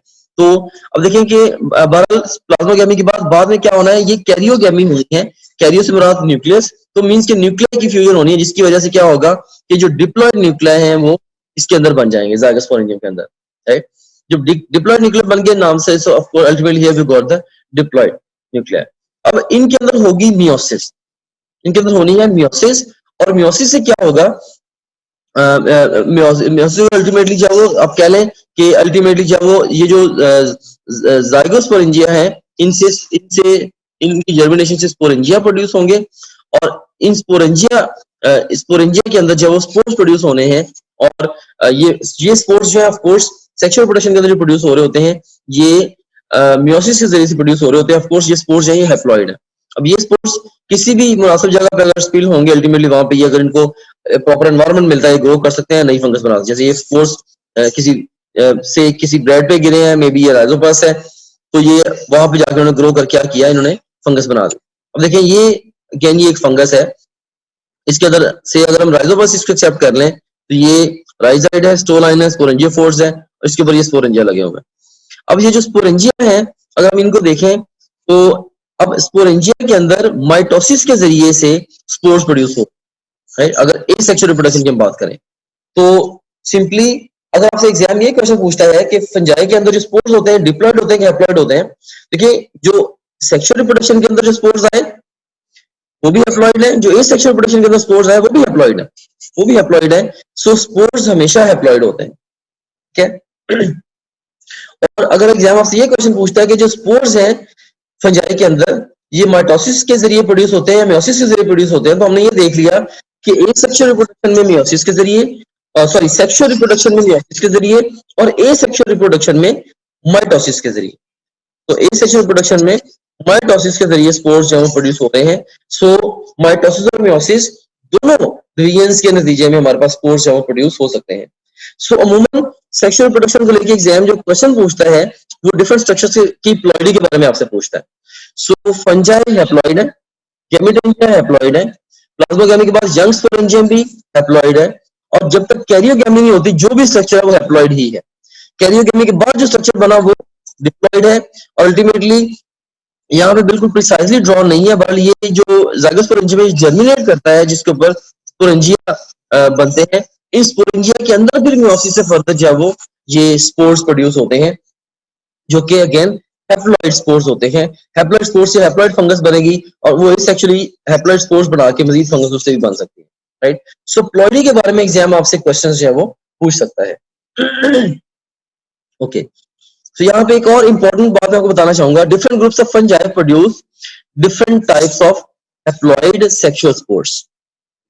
हमने अभी देखा भी था कि हमने सेक्सुअल रिप्रोडक्शन की बेस पे ही फंजाई को डिफरेंट फाइला के अंदर हमने डिवाइड किया हुआ है, such as basidiospores, ascospores, basidiospores and ascospores subsequent upon meiosis in the zygote. तो जाइगोट के अंदर मियोसिस के नतीजे में अल्टीमेटली डिफरेंट किस्म के हैप्लॉइड स्पोर्स यहाँ प्रोड्यूस होते हैं। These spores may be produced by their characteristic structure या fruiting bodies such as basidia, या जिसको हम basidiocarps भी कहेंगे या ascocarps भी कहेंगे, ठीक है। तो सिंपली यहाँ पे यही बात की गई है कि डिफरेंट फंजाई के अंदर जाइगोट में मियोसिस के नतीजे में डिफरेंट जो है वो हैप्लॉइड सेक्सुअल स्पोर्स प्रोड्यूस होते हैं, जो कि डिफरेंट स्पेसिफिक स्ट्रक्चर्स के अंदर प्रोड्यूस होते हैं अंदर डिफरेंट ग्रुप्स ऑफ फंजाई, जैसे कि बेसिडियोस्पोर्स बेसिडिया के अंदर, एस्कोस्पोर्स जो है वो एस्काई के अंदर प्रोड्यूस होने एंड सो ऑन। सो ये हमने रिप्रोडक्शन इन फंजाई इसको भी इन डिटेल डिस्कस कर लिया है। अब हम क्लासिफिकेशन ऑफ फंजाई को डिस्कस करते हैं। तो let me Orient you towards this table of classification of fungi. इस टेबल को आपने एज सच मेमोराइज करना है। इसमें से जो क्वेश्चन बायस है वो मैं आपको बता देता हूं। इसमें एक्सट्रीम लेफ्ट कॉलम में हमारे पास फाइलम या ग्रुप ऑफ फंगस है की टिपिकल एग्जांपल्स हैं। सेक्सुअल रिप्रोडक्शन कैसे होनी है, एसेक्सुअल रिप्रोडक्शन कैसे होनी है और हाइफी इनके कैसे हैं। सो इन्हीं चीजों से रिलेटेड एग्जाम में क्वेश्चन आएगा। फॉर एग्जांपल अब देखिए इस टेबल से क्वेश्चन किस तरीके से बन सकता है। एग्जाम जैसे आपको एक एग्जांपल दे देगा, maybe black bread mould दे दी, और आपसे पूछेगा कि इनके जो हाइफी है वो कैसे हैं। देखिए ए सेप्टेट और मल्टी न्यूक्लिएट है। इस तरीके से एग्जाम आपसे ये भी पूछ सकता है कि नॉन मोटाइल स्पोर्स जो है फोरेंजिया से, non motile spores from in sporangia वो किस ग्रुप के अंदर बनते हैं, तो या कुनिडिया किस ग्रुप के अंदर बनते हैं, या किन ग्रुप्स के अंदर कुनिडिया बनते हैं एंड सो ऑन। तो ये इस तरीके से भी एग्जाम आपसे क्वेश्चन पूछ सकता है, राइट। सो इसी तरीके से एग्जाम आपसे ये भी पूछ सकता है कि अगर सेक्सुअल फेज ऑब्जर्व नहीं की जा सकी अब तक, तो वो उन फंजाई को हम किस ग्रुप के अंदर रखते हैं। सो इन्हीं कॉलम्स को कोरिलेट कर करके एग्जाम यहां से बीसीओ क्वेश्चंस जनरेट कर सकता है। So if you will memorize this table तो आप बहुत आसानी के साथ उन क्वेश्चंस को आंसर कर लेंगे। सो इसमें हम इनको ग्रुप बाय ग्रुप डिस्कस करते हैं। सबसे पहले हमारे पास है जी जाइगोमाइकोटा, जिनको हम, ये ग्रुप है, फाइलम का नाम है, इसके मेंबर्स को हम जाइगोमाइसिटीज कहते हैं या कॉन्जुगेटिंग फंजाई कहते हैं। ये एक पैराडॉक्सिकल नेम है जाइगोमाइसिटीज का, इनको हम कॉन्जुगेटिंग फंजाई भी कहते हैं। आपने ये भी याद रखना है। हो सकता है कि एग्जाम में वो आपको फाइलम का मेजर नेम प्रेजेंट ना करें, बल्कि ये जो कॉमन नेम है कॉन्जुगेटिव फंगस ये प्रेजेंट कर रहे हैं। सो आपने इसको याद रखना है। एग्जांपल्स कौन कौन सी हैं? राइजोपस, जिसको हम ब्लैक ब्रेड मोल्ड भी कहते हैं। अच्छा, जिन भी एग्जांपल्स के कॉमन नेम्स मेंशन है बुक के अंदर वो भी आपने मेमोराइज करने हैं, क्योंकि एग्जाम जो है वो साइंटिफिक नेम भी दे सकता है और वो कॉमन नेम भी दे सकता है। सो राइजोपस जिसको हम ब्लैक ब्रेड मोल्ड भी कहते हैं, इस तरह से पाइलोबोलस जिसको हम स्पिडिंग फंगस भी कहते हैं। ये इसकी टिपिकल एग्जांपल्स हैं। सेक्सुअल रिप्रोडक्शन जाइगोस्पोर्स की मदद से इसके अंदर होनी है, तभी तो इनका नाम, इनको अपने जाइगोमाइकोटा में प्लेस किया है। नॉन मोटाइल स्पोर्स स्पोरेंजिया में प्रोड्यूस करते हैं और इनके non septate multi nucleate hyphae होते हैं। अगर हम एस्कोमाइकोटा की बात करें जिसके अंदर जो ऑर्गेनिजम्स हैं, जो फंजाई हैं, उनको एस्कोमाइसिटीज या सैक फंजाई कहते हैं। तो यीस्ट, मॉरल्स, ट्रफल्स और पाउडरी मिल्ड्यूज और मोल्ड्स, ये सारी एस्कोमाइकोट्स की एग्जांपल्स हैं। इन सब के अंदर एस्कोस्पोर्स प्रोड्यूस होते हैं in sac like structure named as ascus, जिसका प्लूरल एस्काई है। तो एस्काई के अंदर जो है वो एस्कोस्पोर प्रोड्यूस होते हैं। उसके बाद फिर एसेक्सुअल रिप्रोडक्शन जो है एस्कोमाइकोट्स में कैसे होती है, you seen here, conidia cut off from the tips of कोनिडियोफोर्स, कि इसमें कोनिडियोफोर्स की टिप से कोनिडिया जो वो कट होते हैं। और उसके बाद फिर हाइफी जो है, यू सीन हियर, इनके अंदर सेप्टेट हाइफी होते हैं। और एक और यूनिक बात जो एस्कोमाइकोट्स की वो ये है, इनके अंदर lengthy, very very lengthy dikaryotic phase होती है। फिर अगर हम बात करें बेसिडियोमाइकोटा की, तो बेसिडियोमाइसिटीज या क्लब फंजाइस के अंदर होते हैं mushrooms, rust, smuts, puff balls, bracket fungi की एग्जांपल्स हैं।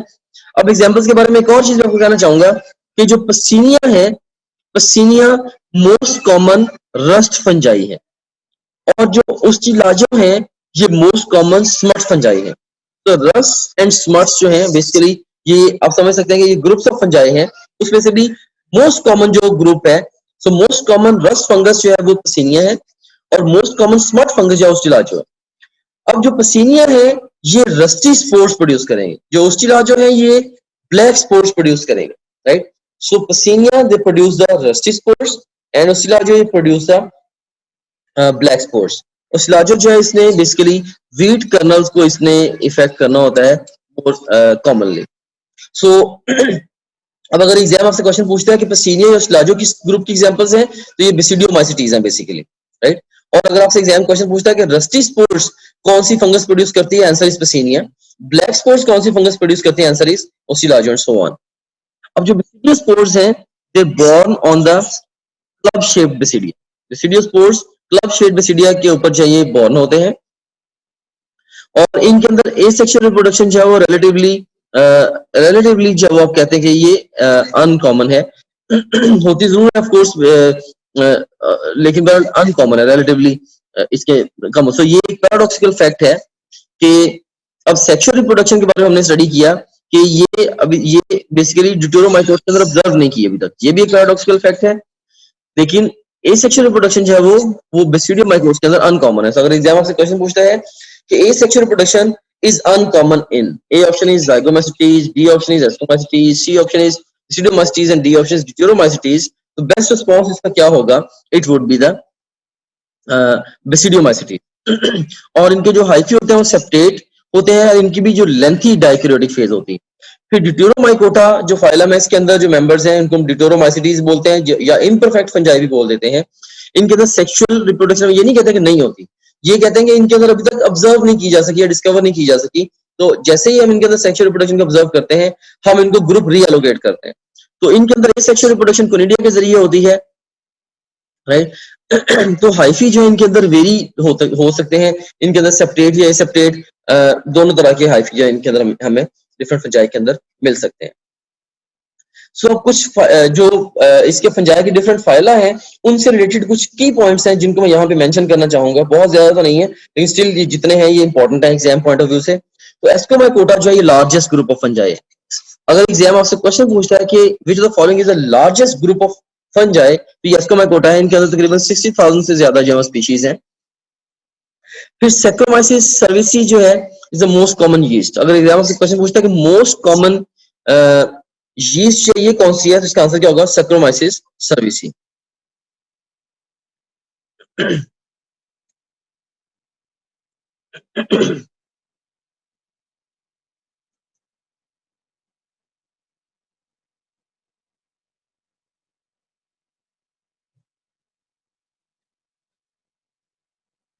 तो मोस्ट कॉमन यीस्ट या वो कौन सी है, सैक्रोमाइसिस सर्विसीज हैं, they are the most common, they are the most common yeast.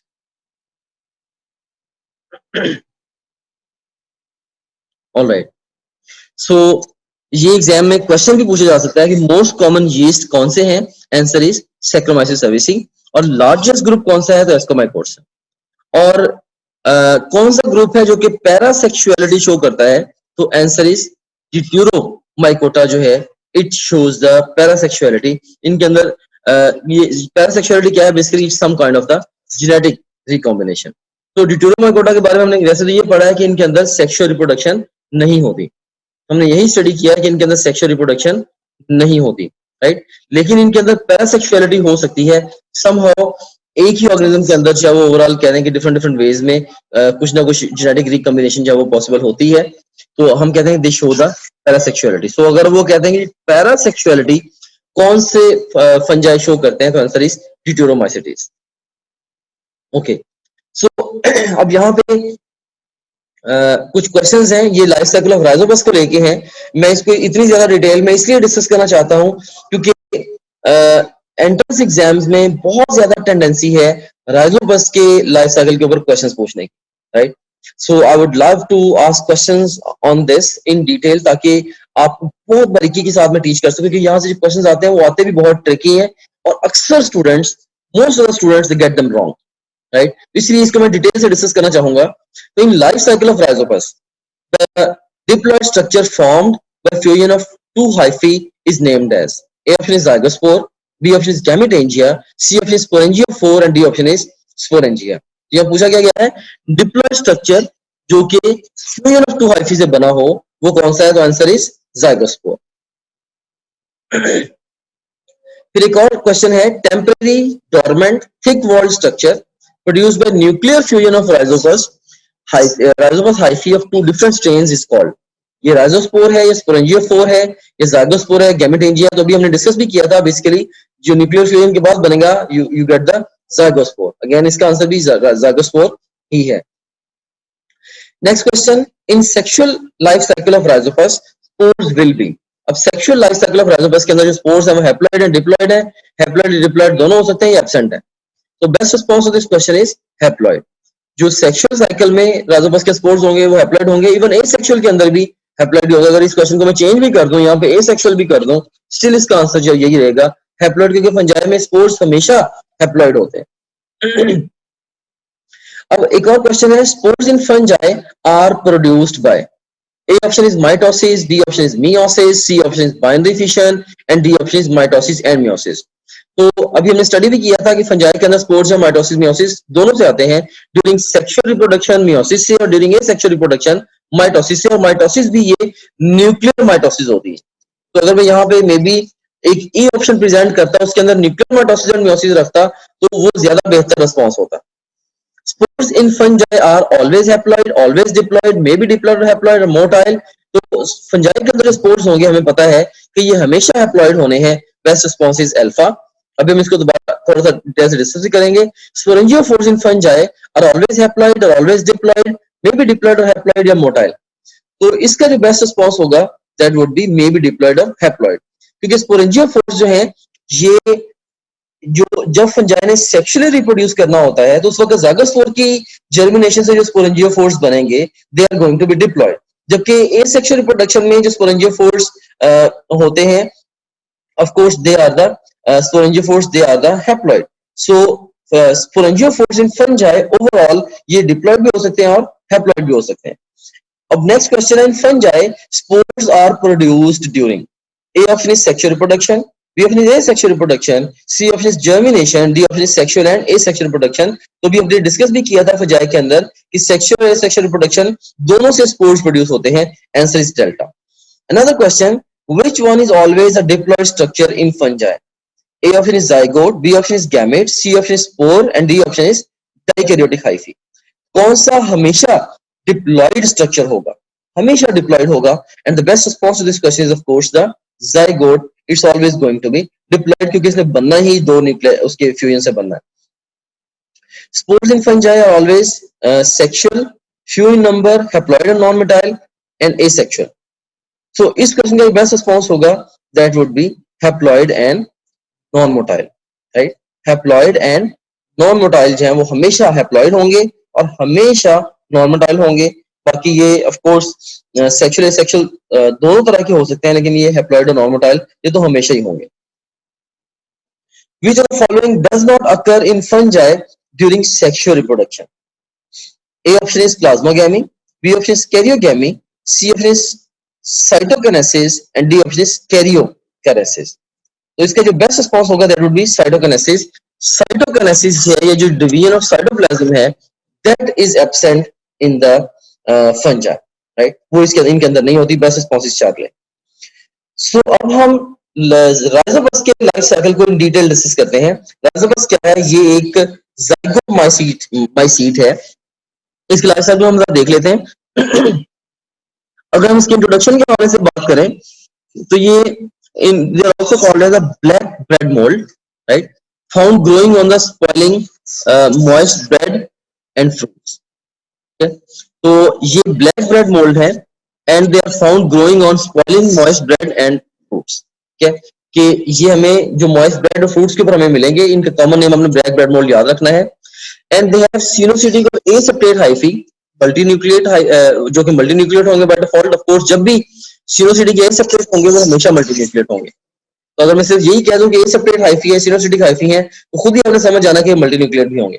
और वो थ्री टाइप्स के हैं, rhizoid, stolons and the sporangiophores, जिसे मैंने आपको ऑलरेडी एक्सप्लेन भी किया था। And they belong to and Rhizopus actually it belongs to phylum Zygomycota. Zygomycete है या कॉन्जुगेट फंगस है ये। और नेम इनका ज़ाइगोमाइसीट्स क्यों रखा गया? Because of the forming of the zygospores. जैसे हमने बताया कि जो डिफरेंट ग्रुप्स ऑफ या different phylum of the fungi हैं, इनको बेसिकली हमने सेक्सुअल रिप्रोडक्शन की बेस के ऊपर ही डिवाइड किया हुआ है। तो जो ज़ाइगोस्पोर प्रोड्यूसिंग जो फंजाई होंगे वो ज़ाइगोमाइसीट्स हैं। तो राइजोपस भी एक ज़ाइगोमाइसीट ही है। तो ज़ाइगोस्पोर क्या होता है? It is temporary dormant thick walled resistant structure, right? अब जैसे ये देखें कि ब्रेड के ऊपर ये आपको नजर आ रही है राइजोपस। तो here we got the deep going rhizoids surface के ऊपर एक्सटेंड करते हुए स्टोलॉन्स, और अपराइट चाहिए स्पोरेंजियोफोर जिसकी टिप के ऊपर लगेंगे स्पोरेंजिया, जिनके अंदर जनरली एसेक्सुअली स्पोर्स प्रोड्यूस होंगे माइटोसिस के जरिए, न्यूक्लियर माइटोसिस के जरिए। अब अगर हम लाइफ साइकिल ऑफ राइजोपस की बात करें तो एसेक्सुअल रिप्रोडक्शन इनके अंदर कैसे होती है? सिंपली राइजोपस उसके स्पोरेंजियोफोर्स के ऊपर स्पोरेंजिया लगते हैं, राइजोपस के स्पोरेंजियोफोर्स के ऊपर स्पोरेंजिया लगेंगे, जिससे माइटोसिस के जरिए स्पोर्स प्रोड्यूस होंगे। सो राइजोपस भी हैप्लॉइड है, स्पोरेंजियोफोर्स भी हैप्लॉइड है, स्पोरेंजिया भी हैप्लॉइड है, और उनके अंदर माइटोसिस के जरिए जो कि बेसिकली न्यूक्लियर माइटोसिस होगी, और न्यूक्लियर माइटोसिस के जरिए जो स्पोर्स प्रोड्यूस होने हैं, they are also going to be haploid. तो ये तो हो गई एसेक्सुअल रिप्रोडक्शन। अब अगर हम सेक्सुअल रिप्रोडक्शन की बात करें तो राइजोपस में प्लस और माइनस हाइफी होते हैं, और जो कि जब वो एक दूसरे की तरफ ग्रो करते हैं, उनके प्लस और माइनस हाइफी कीमोटैक्सिस की वजह से, तो उनकी जो टिप्स है वो स्वेल कर जाती है, उनके अंदर डिफरेंट न्यूक्लियाई आ जाते हैं, और रेस्ट ऑफ द हाइफी से वो सेपरेट हो जाते हैं। लाइक से अगर एक ये हमारे पास हाइफी है, इसकी टिप स्वेल कर गई और बाकी हाइफी से वो सेपरेट होगी, इसके अंदर बहुत सारे न्यूक्लियाई हैं, here is another one, right. तो ये हम कहते हैं कि ये जो swollen टिप्स है with the haploid nuclei, these are the gametangia. So ये हैप्लॉइड है, ये भी हैप्लॉइड है। अब इनके मिलने से जो स्ट्रक्चर बनेगा, अल्टीमेटली इनके अंदर ऑफ कोर्स पहले जो है वो साइटोगैमी होगी, फिर कैरियोगैमी होगी। After karyogamy you get the zygospore which is basically diploid structure. ये डिप्लॉइड स्ट्रक्चर है, और ज़ाइगोस्पोर से इवन जो स्पोरेंजिया बनेंगे, ज़ाइगोस्पोर की जर्मिनेशन से स्पोरेंजिया बनने हैं। बुक के अंदर डायग्राम थोड़ी सी कंफ्यूजिंग है, अक्सर जगहों पे इंफॉर्मेशन कंफ्यूजिंग वे में दी गई है। तो ज़ाइगोस्पोर के अंदर जर्मिनेशन के नतीजे में स्पोरेंजिया बनेंगे, और जो स्पोरेंजिया है लाइक स्पोरेंजिया भी यहाँ पे डिप्लॉइड है, और जो स्पोरेंजिया है इनके अंदर मियोसिस के जरिए स्पोर्स प्रोड्यूस होंगे, spores they are going to be haploid. So spores हमेशा हैप्लॉइड होंगे। अब देखिए स्पोरेंजिया जो है ये एसेक्सुअल रिप्रोडक्शन में हैप्लॉइड थे, तो सेक्सुअल रिप्रोडक्शन के अंदर ये डिप्लॉइड हो गए। तो ज़ाइगोस्पोर एक ऐसा स्ट्रक्चर है जो कि हमेशा डिप्लॉइड होगा, ये कभी भी हैप्लॉइड नहीं हो सकता। Gametangia are always haploid. तो इसमें आप देखें, जैसे यहाँ पे ये एक्सप्लेन भी है, आप देख सकते हैं कि किस तरह से ये देखें, ये ओवरऑल हमारे पास ये दो डिफरेंट फंजाई हैं, ये एक प्लस मेटिंग स्ट्रेन है और एक जो है वो माइनस मेटिंग स्ट्रेन है, राइट। तो ये दोनों मेटिंग स्ट्रेन एक दूसरी तरफ इन्होंने ग्रो करना शुरू किया कीमोटैक्सिस से, गैमेटेंजिया बने, उसके बाद न्यूक्लियाई भी जब फ्यूज करके ज़ाइगोस्पोर बना, ज़ाइगोस्पोर की जर्मिनेशन से जो है वो अल्टीमेटली स्पोरेंजियोफोर के ऊपर स्पोरेंजिया लगे, राइट। और उसके बाद फिर क्या हुआ, स्पोरेंजिया के अंदर मियोसिस के जरिए से वो हैप्लॉइड स्पोर्स प्रोड्यूस हुए, और हैप्लॉइड स्पोर्स जो है वो अगर जहाँ पे भी प्रॉपर नॉर्मल स्पिल होंगे, they would give rise to the fungi, और ultimately fungi they can reproduce sexually again, right, after they get mature. तो यहाँ से जो एग्जाम में क्वेश्चंस आते हैं बहुत सारे, वो प्लॉइडी से रिलेटेड क्वेश्चंस आते हैं, जैसे मैंने आपसे क्वेश्चंस पूछे भी थे। अब आप वीडियो को रिवाइंड करके जो क्वेश्चंस मैंने आपसे पूछे हैं डिफरेंट एंगल से राइजोपस के लाइफ साइकिल को लेके, उनको अटेम्प्ट करने की दोबारा कोशिश करें। I hope you will feel a lot better. इसमें देखिए कि यहाँ पे ओवरऑल सम अप भी इसको किया गया है कि अगर आप देखें माइसीलियम जो है, इनके अंदर स्पोर प्रोड्यूसिंग स्ट्रक्चर्स प्रोड्यूस होते हैं, इनके अंदर फिर स्पोर्स प्रोड्यूस होते हैं, और उनकी जर्मिनेशन से दोबारा माइसीलियम ये बन जाती है। ये होती है एसेक्सुअल रिप्रोडक्शन, राइट। अब सेक्सुअल रिप्रोडक्शन कैसे होती है कि पहले प्लाज्मोगैमी हुई, डाइकैरियोटिक स्टेज आती है, फिर कैरियोगैमी होती है, और उसके बाद फिर डिप्लॉइड स्टेज आती है, फिर उनके अंदर मियोसिस के जरिए से स्पोरेंजियोफोर और स्पोरेंजिया प्रोड्यूस होते हैं, और अल्टीमेटली स्पोर्स प्रोड्यूस होते हैं। और यू सीन हियर, तो यहाँ पे दोबारा मैं थोड़ा सा आपको बता दूं कि जो अल्टीमेटली जो स्पोर्स प्रोड्यूस हुए टेक्निकली ये मियोसिस के जरिए से प्रोड्यूस हुए हैं सेक्सुअल रिप्रोडक्शन के अंदर, और उनकी जर्मिनेशन जो है वो यू गेट द माइसीलियम। अब एस्कोमाइसिटीज का लाइफ साइकिल कैसा है? ऑफ कोर्स आपने राइजोपस का life cycle in detail discuss कर लिया, तो बड़े माइनर से डिफरेंसेस हैं बाकी ग्रुप्स के लाइफ साइकिल्स के, वो मैं यहाँ पे बता देता हूँ कि एस्कोमाइसिटीज के अंदर उस तरह से माइसीलियम है, प्लाज्मोगैमी हुई, डाइकैरियोटिक माइसीलियम बने, कैरियोगैमी हुई, ज़ाइगोट बना, मियोसिस हुई, और उसके बाद मियोसिस के बाद इनके अंदर माइटोसिस भी हो जाती है, राइट। मियोसिस के बाद माइटोसिस हुई, जिसके नतीजे में 8 एस्कोस्पोर्स बने। तो ये दो सिर्फ पैराडॉक्सिकल फैक्ट्स हैं जो कि एस्कोमाइसिटीज के लाइफ साइकिल को लेके आपने याद रखने हैं कि एस्कोमाइसिटीज के अंदर मियोसिस के बाद माइटोसिस भी होनी है, जिसकी वजह से 4 नहीं बल्कि 8 एस्कोस्पोर्स बनने हैं। तो this is the main thing, क्योंकि मियोसिस के नतीजे में 4 सेल्स बनेंगे, और 4 सेल्स की जब माइटोसिस होगी, अल्टीमेटली हर एक सेल से 2 बन जाएंगे, you will and up having the 8 ascospores. तो ये है लाइफ साइकिल ऑफ एस्कोमाइसिटीज के बारे में। अगर हम बात करें लाइफ साइकिल ऑफ बेसिडियोमाइसिटीज के बारे में, तो देखिए इनके अंदर भी वही प्लस माइसीलियम है हैप्लॉइड, प्लाज्मोगैमी होगी, डाइकैरियोटिक माइसीलियम आएगी, कैरियोगैमी होगी, जाइगोट बनेगा डिप्लॉइड, मियोसिस होगी, मियोसिस के नतीजे में 4 बेसिडियोस्पोर्स बनेंगे और जो कि ultimately they would give you the mycelium. तो यहाँ पे माइटोसिस इन्वॉल्व नहीं है, 4 बेसिडियोस्पोर्स बने हैं, एमसीएम मियोसिस इन्वॉल्व है। इसी तरीके से सो ये हमने अब डिस्कस कर लिया, लाइफ साइकिल ऑफ बेसिडोमाइसिटीज को भी डिस्कस कर लिया। तो हमने लाइफ साइकिल ऑफ हमने ओवरऑल जो है वो लाइफ साइकिल ऑफ द ज़ाइगोमाइसिटीज और उसके बाद फिर एस्कोमाइसिटीज और बेसिडियोमाइसिटीज को इन डिटेल डिस्कस कर लिया। तो जो ड्यूटेरोमाइसिटीज हैं उनके अंदर जो कि सेक्सुअल रिप्रोडक्शन डिस्कवर्ड ही नहीं है, तो इसलिए उनके लाइफ साइकिल को ऐसा डिस्कस भी नहीं करेंगे। सो ये जनाब हमने क्लासिफिकेशन ऑफ फंजाई को भी डिस्कस कर लिया। अब थोड़ा सा टाइम और लगेगा और हम ये जो लैंड एडेप्टेशन ऑफ फंजाई हैं और इंपॉर्टेंस ऑफ फंजाई है इसको भी हम कवर कर लेंगे, then our today's discussion will be over. So अगर आप लैंड एडेप्टेशन ऑफ फंजाई की बात करें तो इसको मैंने बड़े सिंपल वे में आपको बताने की कोशिश की है यहाँ पे कि बेसिकली लाइक सिंपली आप ये अज्यूम करें कि जब फंजाई जब ये लैंड पे आए थे, आपको हमें पता है कि जो लाइफ है ओरिजिनली हमारी ये वाटर से ओरिजिनेट हुई थी। तो जो भी ऑर्गेनिजम्स लैंड पे मूव किए तो लैंड पे मूव करके उन्हें डिफरेंट प्रॉब्लम्स आए जिनको उन्हें अल्टीमेटली सॉल्व किया, तभी वो लैंड पे सर्वाइव कर पाए। तो सो ये इस टेबल के अंदर लेफ्ट कॉलम में मेजर प्रॉब्लम है फेस टू द फंजाई और राइट कॉलम में है कि प्रॉब्लम को उन्होंने सॉल्व कैसे किया। तो सबसे पहला बड़ा मसला ये था फंजाई के लिए फॉर लैंड एडेप्टेशन कि न्यूट्रिएंट्स कहां से लेने। तो इन्होंने एक्सटेंसिव सिस्टम बनाया ऑफ फास्ट ग्रोइंग हाइफी जिससे वो न्यूट्रिएंट्स ले पाए। इसके अलावा म्यूचुअलिस्टिक रिलेशनशिप्स बना के जैसे लाइकस और माइकोराइजा, इससे उन्होंने न्यूट्रिएंट्स जो लेने शुरू कर दिए। राइजाइड्स इनके अंदर बन गए जो कि रूट लाइक स्ट्रक्चर है, ऑफ कोर्स रूट्स तो नहीं है लेकिन इसकी मदद से इन्हें न्यूट्रिएंट्स लेने में हेल्प मिली। इसके अलावा इनके अंदर साइटोप्लाज्मिक फ्लो का एक फिनोमेना होता है और ये याद रखना, ये पैराडॉक्सिकल फैक्ट है कि ये सेप्टेट और एसेप्टेट दोनों हाइफी के अंदर होगा। बहुत सारे बच्चे समझते हैं कि सेप्टेट हाइफी के अंदर साइटोप्लाज्मिक फ्लो नहीं होता। अगर हाइफी सेप्टेट भी होंगे, सेप्टा के अंदर भी होल्स होते हैं और साइटोप्लाज्मिक फ्लो होना ही होता है, राइट। सो साइटोप्लाज्मिक फ्लो सेप्टेट और एसेप्टेट दोनों तरह के हाइफी के अंदर होगा।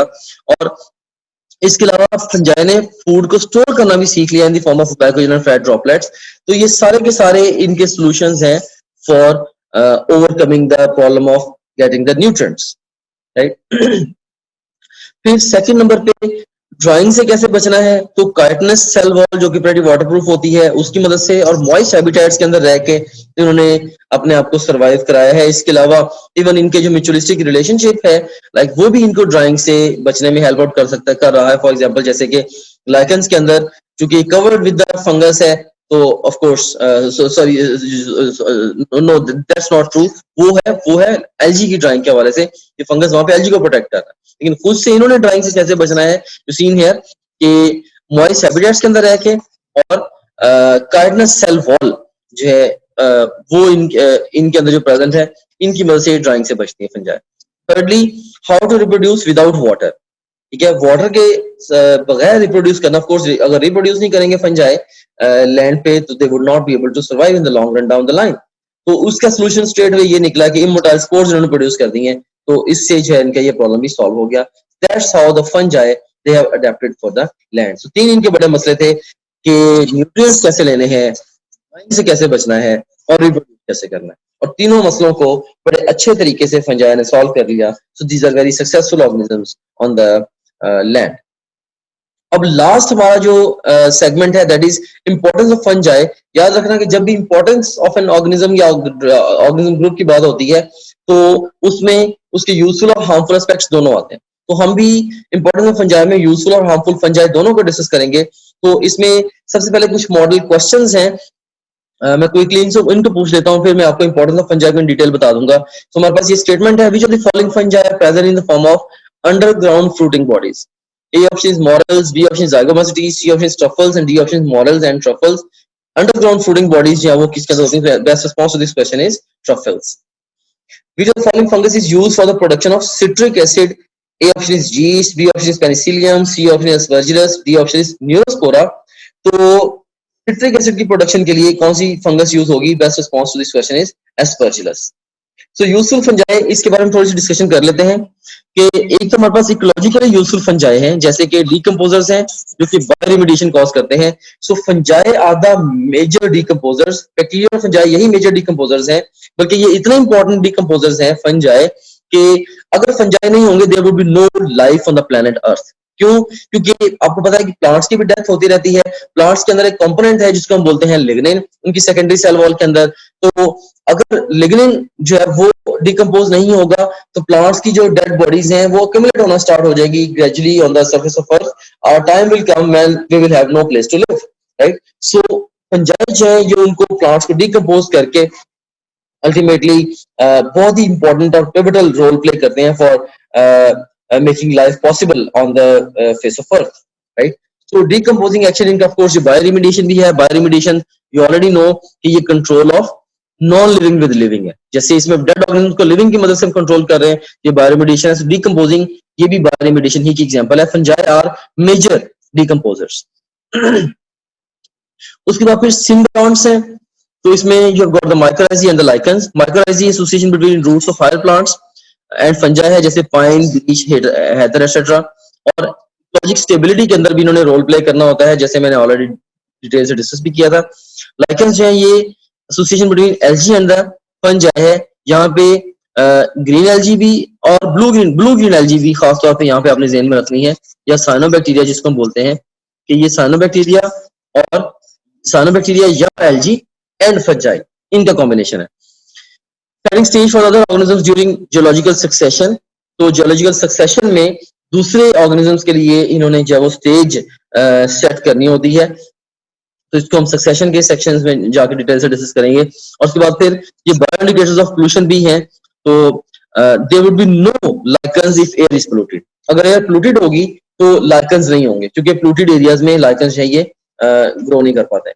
So you see here what would happen if wood was not decomposed। अगर lignin का decompose नहीं होगा तो gradually plant bodies they would start getting accumulated and life would no longer remain possible। So fungi ऐसे organisms हैं bacteria के जैसे, bacteria की तरह, कि इनके बगैर लाइफ पॉसिबल नहीं थी, क्योंकि इनका decomposing action very very important है।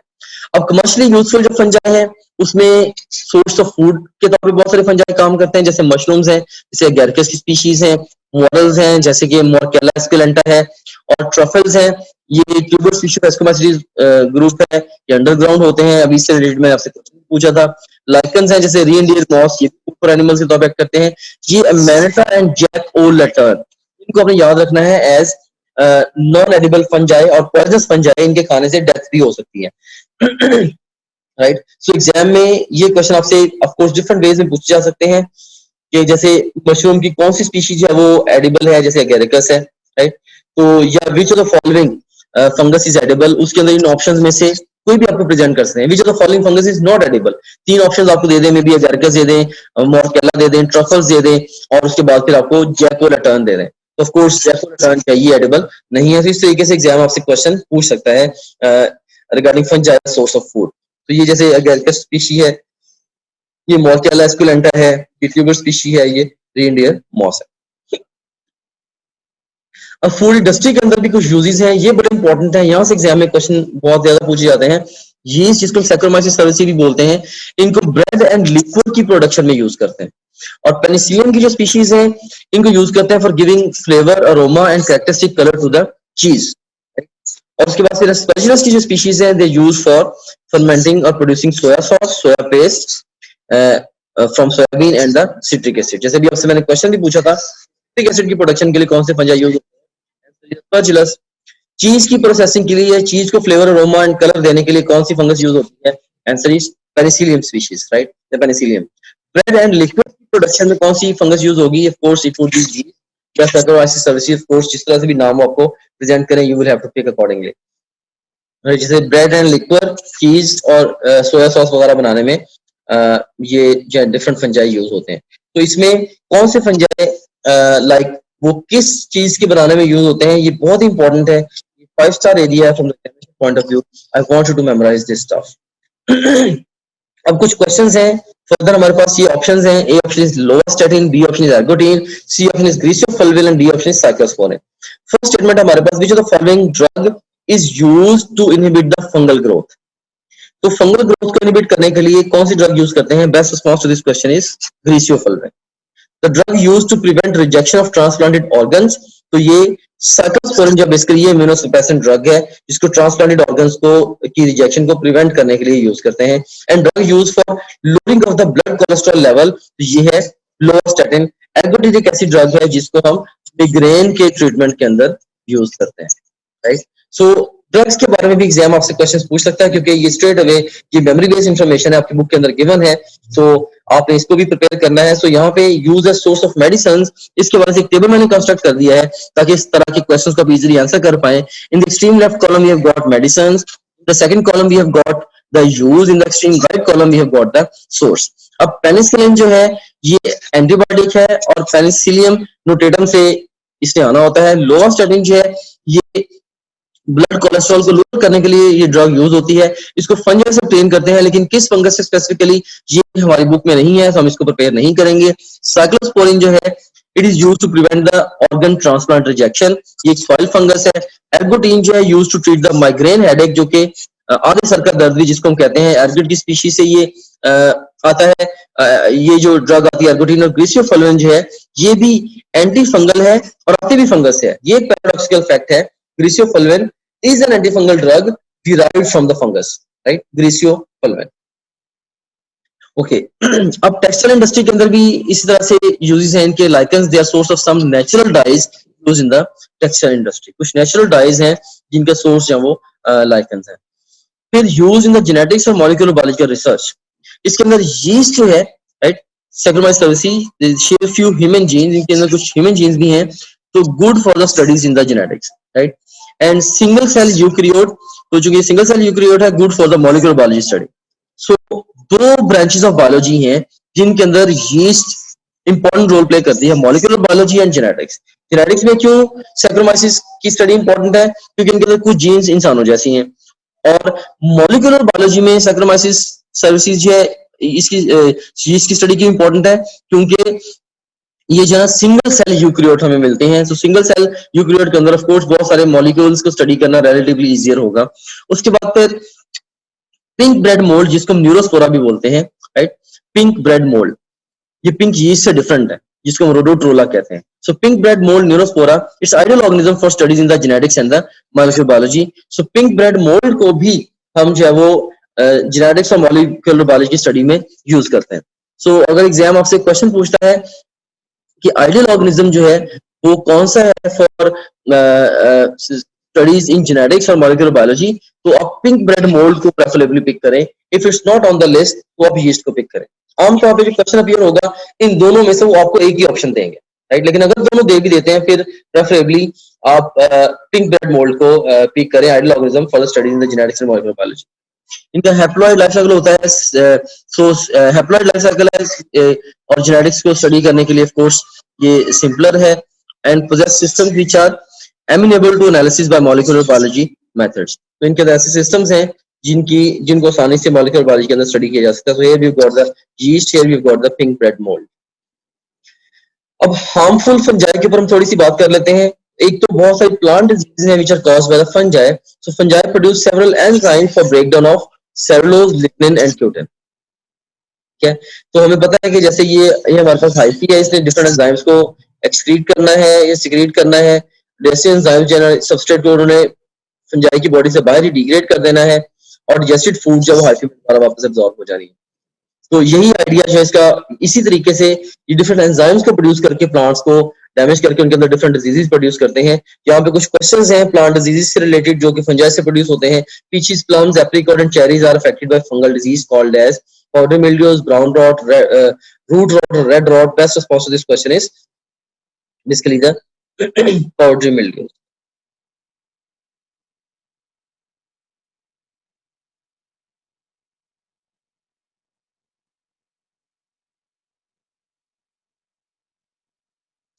So सीन है कि ये जो क्वेश्चन है इसका आंसर मैं अभी थोड़ी देर में कंफर्म कर देता हूँ,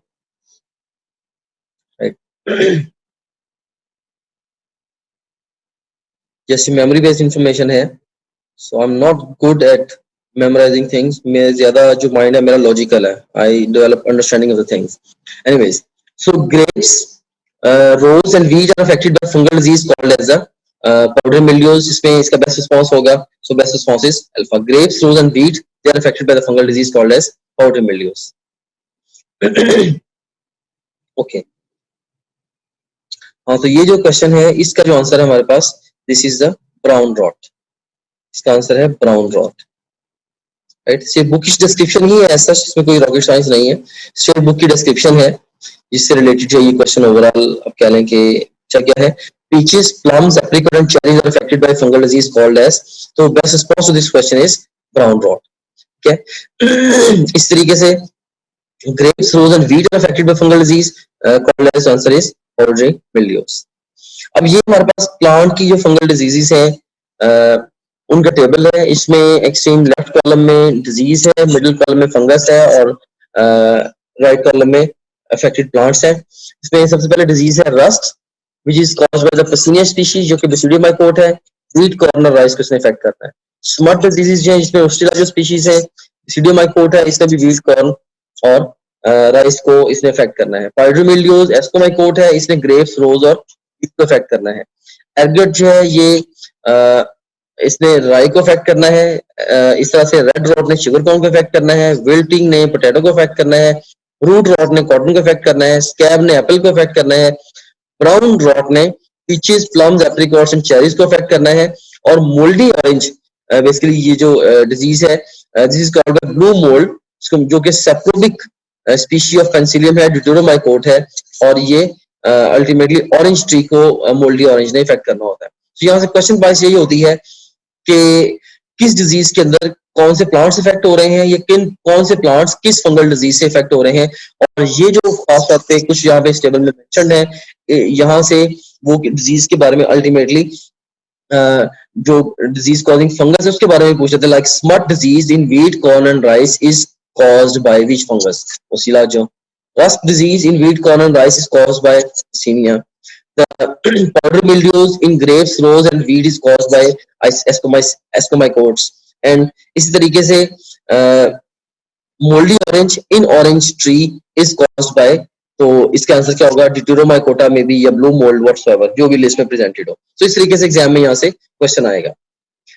तो ये डिफरेंट डिजीजेस की फोटोग्राफ्स दिखाई गई हैं, जैसे रस्ट ऑफ व्हीट है, स्मॉट ऑफ व्हीट है, पाउडरी मिल्ड्यूज ऑफ ग्रेप्स है, एर्गट ऑफ राई है, red rot of sugar cane है, पोटैटो विल्ट मिल देख रहे हैं आप, यहाँ पे कॉटन रूट रॉट देख रहे हैं, एप्पल स्कैब देख रहे हैं, ब्राउन रॉट ऑफ पीचीज है या मोल्डी ऑरेंज है। तो डिफरेंट डिफरेंट ये फंगल डिजीजेस हैं।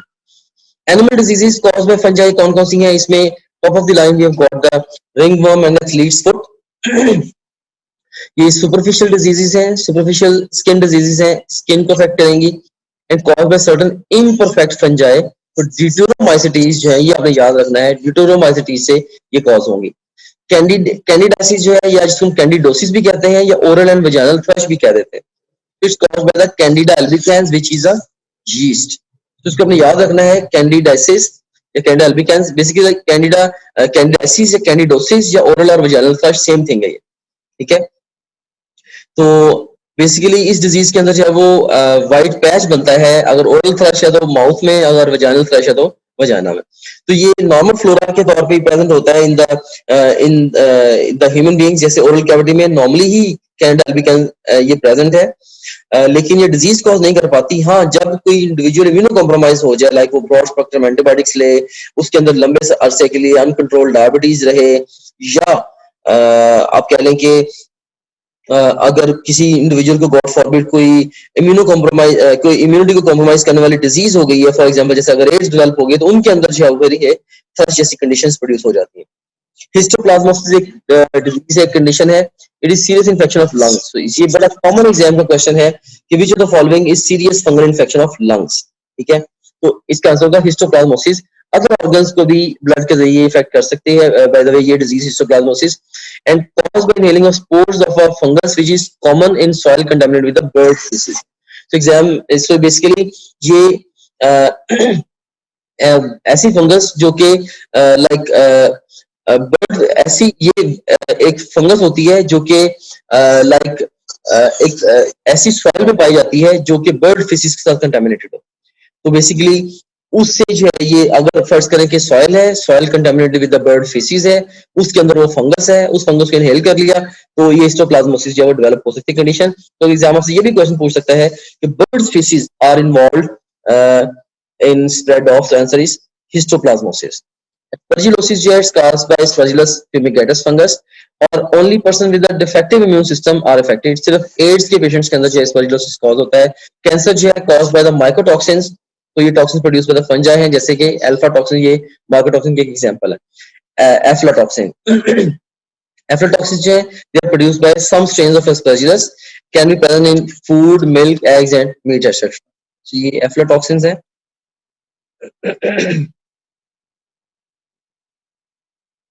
Hold on for a while. We've got the aflatoxin. Okay. तो ये हमारे पास यहाँ डिफरेंट डिजीजेस आ गई, जैसे इस रिंग वर्म है, ये स्लीट्स फुट है, ये कैंडिडाइसिस है, ओरल थ्रश है, हिस्टोप्लाज्मोसिस में लंग इफेक्ट हो रहा है, एस्परजिलोसिस वगैरह। Okay, so next we have got the ergotism.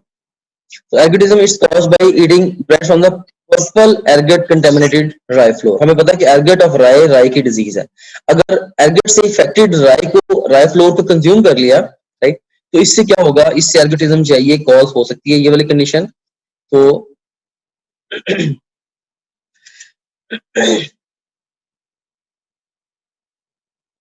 और इसके अंदर होता क्या है बेसिकली ergotism के अंदर, you seen here, once again मैं इसको एक्सप्लेन कर देता हूं थोड़ा सा कि बेसिकली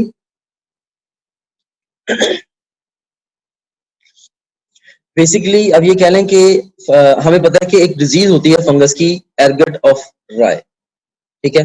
अब राय जो है, राय का फ्लोर कई दफा हम यूज करते हैं, तो अगर ऐसी राय का फ्लोर बन गया जो कि कंटेमिनेटेड थी विद फंगस और उसको अगर इंजेस्ट कर लिया तो उससे क्या होगा, जो पॉइजनस मटेरियल है एर्गट के अंदर, उसके अंदर वो कुछ प्रॉब्लम्स कॉज करेगा। फॉर एग्जांपल एक तो नर्वस स्पाज्म कॉज करेगा, इसमें इनवॉलंटरी ब्रेन एक्शन होगा resulting into muscle twitches, body को झटके लगेंगे जैसे मिर्गी में भी लगते हैं, कन्वर्जन्स आएंगे इसके अंदर, you seen here nervous spasm आ रहा है, कन्वर्जन्स आ रहे हैं, irregular movement of body due to involuntary contraction of the muscles, right. So muscle twitches से मुराद है एकदम से मसल्स को झटका लगना, राइट, जैसे एकदम से पेंसिल आपने पकड़ी थी, एकदम से झटका लगा और पेंसिल हाथ से गिर गई। कन्वर्जन जैसे मिर्गी में दौरे पड़ते हैं। Psychotic delusion, psychotic disorder in which person के फॉल्स बिलीव्स होते हैं, जैसे कि फॉल्स बिलीफ से मुराद ये कि स्टिक पड़ी हुई है तो उसको समझ रहा है कि शायद ये सांप है, ठीक है, तो ये साइकोटिक डिल्यूजन है। साइकोटिक डिल्यूजन आते हैं, इसके अलावा गैंग्रीन भी डेवलप हो सकता है इनके अंदर, लोकलाइज्ड डेथ और डिकम्पोजिशन ऑफ बॉडी टिश्यूज के अंदर लोकलाइज्ड डेथ और डिकम्पोजिशन ऑफ बॉडी टिश्यूज हो सकती है, जिस भी एरिया के इफेक्ट किया। फॉर एग्जांपल आप देख सकते हैं यहाँ पे नर्वस स्पाज्म आ रहा है, कन्वर्जन आ रहे हैं, साइकोटिक डिल्यूजन है, बिल्ली अपने आप देखें शेर के तौर पे समझ रही है, तो बहुत सारे बच्चों को भी साइकोटिक डिल्यूजन है। तैयारी उनकी है नहीं, समझ रहे हैं, उनकी बहुत ज्यादा तैयारी हो चुकी है टेस्ट। और जो गैंग्रीन है ये आप देख सकते हैं, ये गैंग्रीन है जिसमें लोकलाइज्ड जो है डेथ टिश्यू की कॉज हो गई है। So this is the ergotism. अब ये कुछ क्वेश्चंस हैं हमारे पास। A option is aspergillosis, B option is histoplasmosis, C option is candidosis, D option is ergotism. Fungal disease which is related to soil contaminated with birds feces. जैसे अभी देखिए question आ गया हमारे पास, तो इसका बेस्ट रिस्पांस हमने क्या देना है, हमने क्या पढ़ा था, bird feces were involved in the spread of the histoplasmosis. So best response to this question would be histoplasmosis. Fungal disease which can be responsible for nervous spasm and psychotic delusion. तो ये ergotism है। अभी जैसे हमने study किया, fungal infection only present with in person having सुप्रेस्ड immunity, तो जो सुप्रेस्ड immunity वाला पर्सन होगा उसके अंदर कौन सा इन्फेक्शन होगा, of course it has to be the, ये अभी हमने यहाँ पे स्टडी भी किया था, it has to be the aspergillosis. या वैसे तो इवन जो कैंडिडाइसिस है वो भी सुप्रेस्ड इम्यूनिटी वाले के अंदर आता है, लेकिन लाजमी नहीं है कैंडिडाइसिस सिर्फ उसके अंदर आए। तो यहाँ पे only present with in person having सुप्रेस्ड immunity, इसका बेस्ट रिस्पांस एस्परजिलोसिस होगा। कैंडिडोसिस भी हो सकता है, लेकिन इवन कई इम्यूनो कॉम्पिटेंट इंडिविजुअल्स के अंदर भी कैंडिडोसिस हो सकता है। वैसे भी ये बुक की लाइन है, बुक के अकॉर्डिंगली भी अपने आंसर इसका अल्फा ही करना है, बेस्ट रिस्पांस इज अल्फा। एक और क्वेश्चन है, pink colour fungus that grows on moist surfaces is, तो मोल्ड, यीस्ट, शेल फंगस या लाइकन्स। तो बेसिकली ये रोडोट्रूला पिंक यीस्ट होती है जो मॉइस्ट कर्टन्स पे ग्रो करती है, इसका बेस्ट रिस्पांस होगा बीटा। एक और क्वेश्चन है, all examples of yeast form of fungi except Candida albicans fungus है, Rhodotrulla pink yeast ये भी yeast of course ये भी yeast है, Candida albicans ये भी yeast है, Neurospora जो है ये pink bread mold है, Saccharomyces cerevisiae of course ये yeast ही है. So इसका best response क्या होगा? Charlie would be the best response to this question. कि इस क्वेश्चन को ऐसे भी पूछ सकता था एग्जामिनर कि all of the following are multicellular fungi, all of the following are unicellular fungi except, इसमें जो न्यूरोस्पोरा है ये मल्टीसेलुलर है, ये मोल्ड है बेसिकली, और बाकी जो है सारे के सारे ये यीस्ट है, ये भी यीस्ट है, ये भी यीस्ट है और ये भी यीस्ट है, right. Yeast are unicellular, moulds are multicellular. Charlie इसका आंसर है. सो मिसलेनियस प्रॉब्लम्स जो कि फंजाई कॉज करते हैं, एक तो ये फूड को डैमेज करते हैं, 10 to 50% of the world's fruit उसको फंजाई ने डैमेज करना होता है. एंड डैमेज टिम्बर हम कहते हैं अनफिनिश्ड वुड को, एंड लंबर कहते हैं फिनिश्ड वुड को.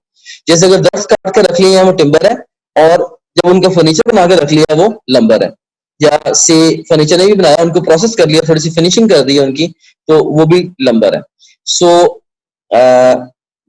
फंजाई टिम्बर को डैमेज करते हैं, and they damage the fibre and the leather and disturb beauty of shower curtains and other moist surfaces. जैसे पिंक यीस्ट और रोडोट्रुला ने ये काम करना होता है कि moist curtains पे वॉशरूम में उन्होंने ग्रो करना होता है, and they cause a visual pollution. So ये miscellaneous problems हैं which are caused by the fungi. So that's all about the fungi. बहुत lengthy topic था, मैंने कोशिश की है कि कम से कम टाइम में जो भी वैल्यूएबल इंफॉर्मेशन है एमसीक्यूज के पॉइंट ऑफ व्यू से उसको मैं प्रिसाइजली आप लोगों को डिलीवर कर सकूं. I hope that you have enjoyed the process of learning with me. Thank you very much.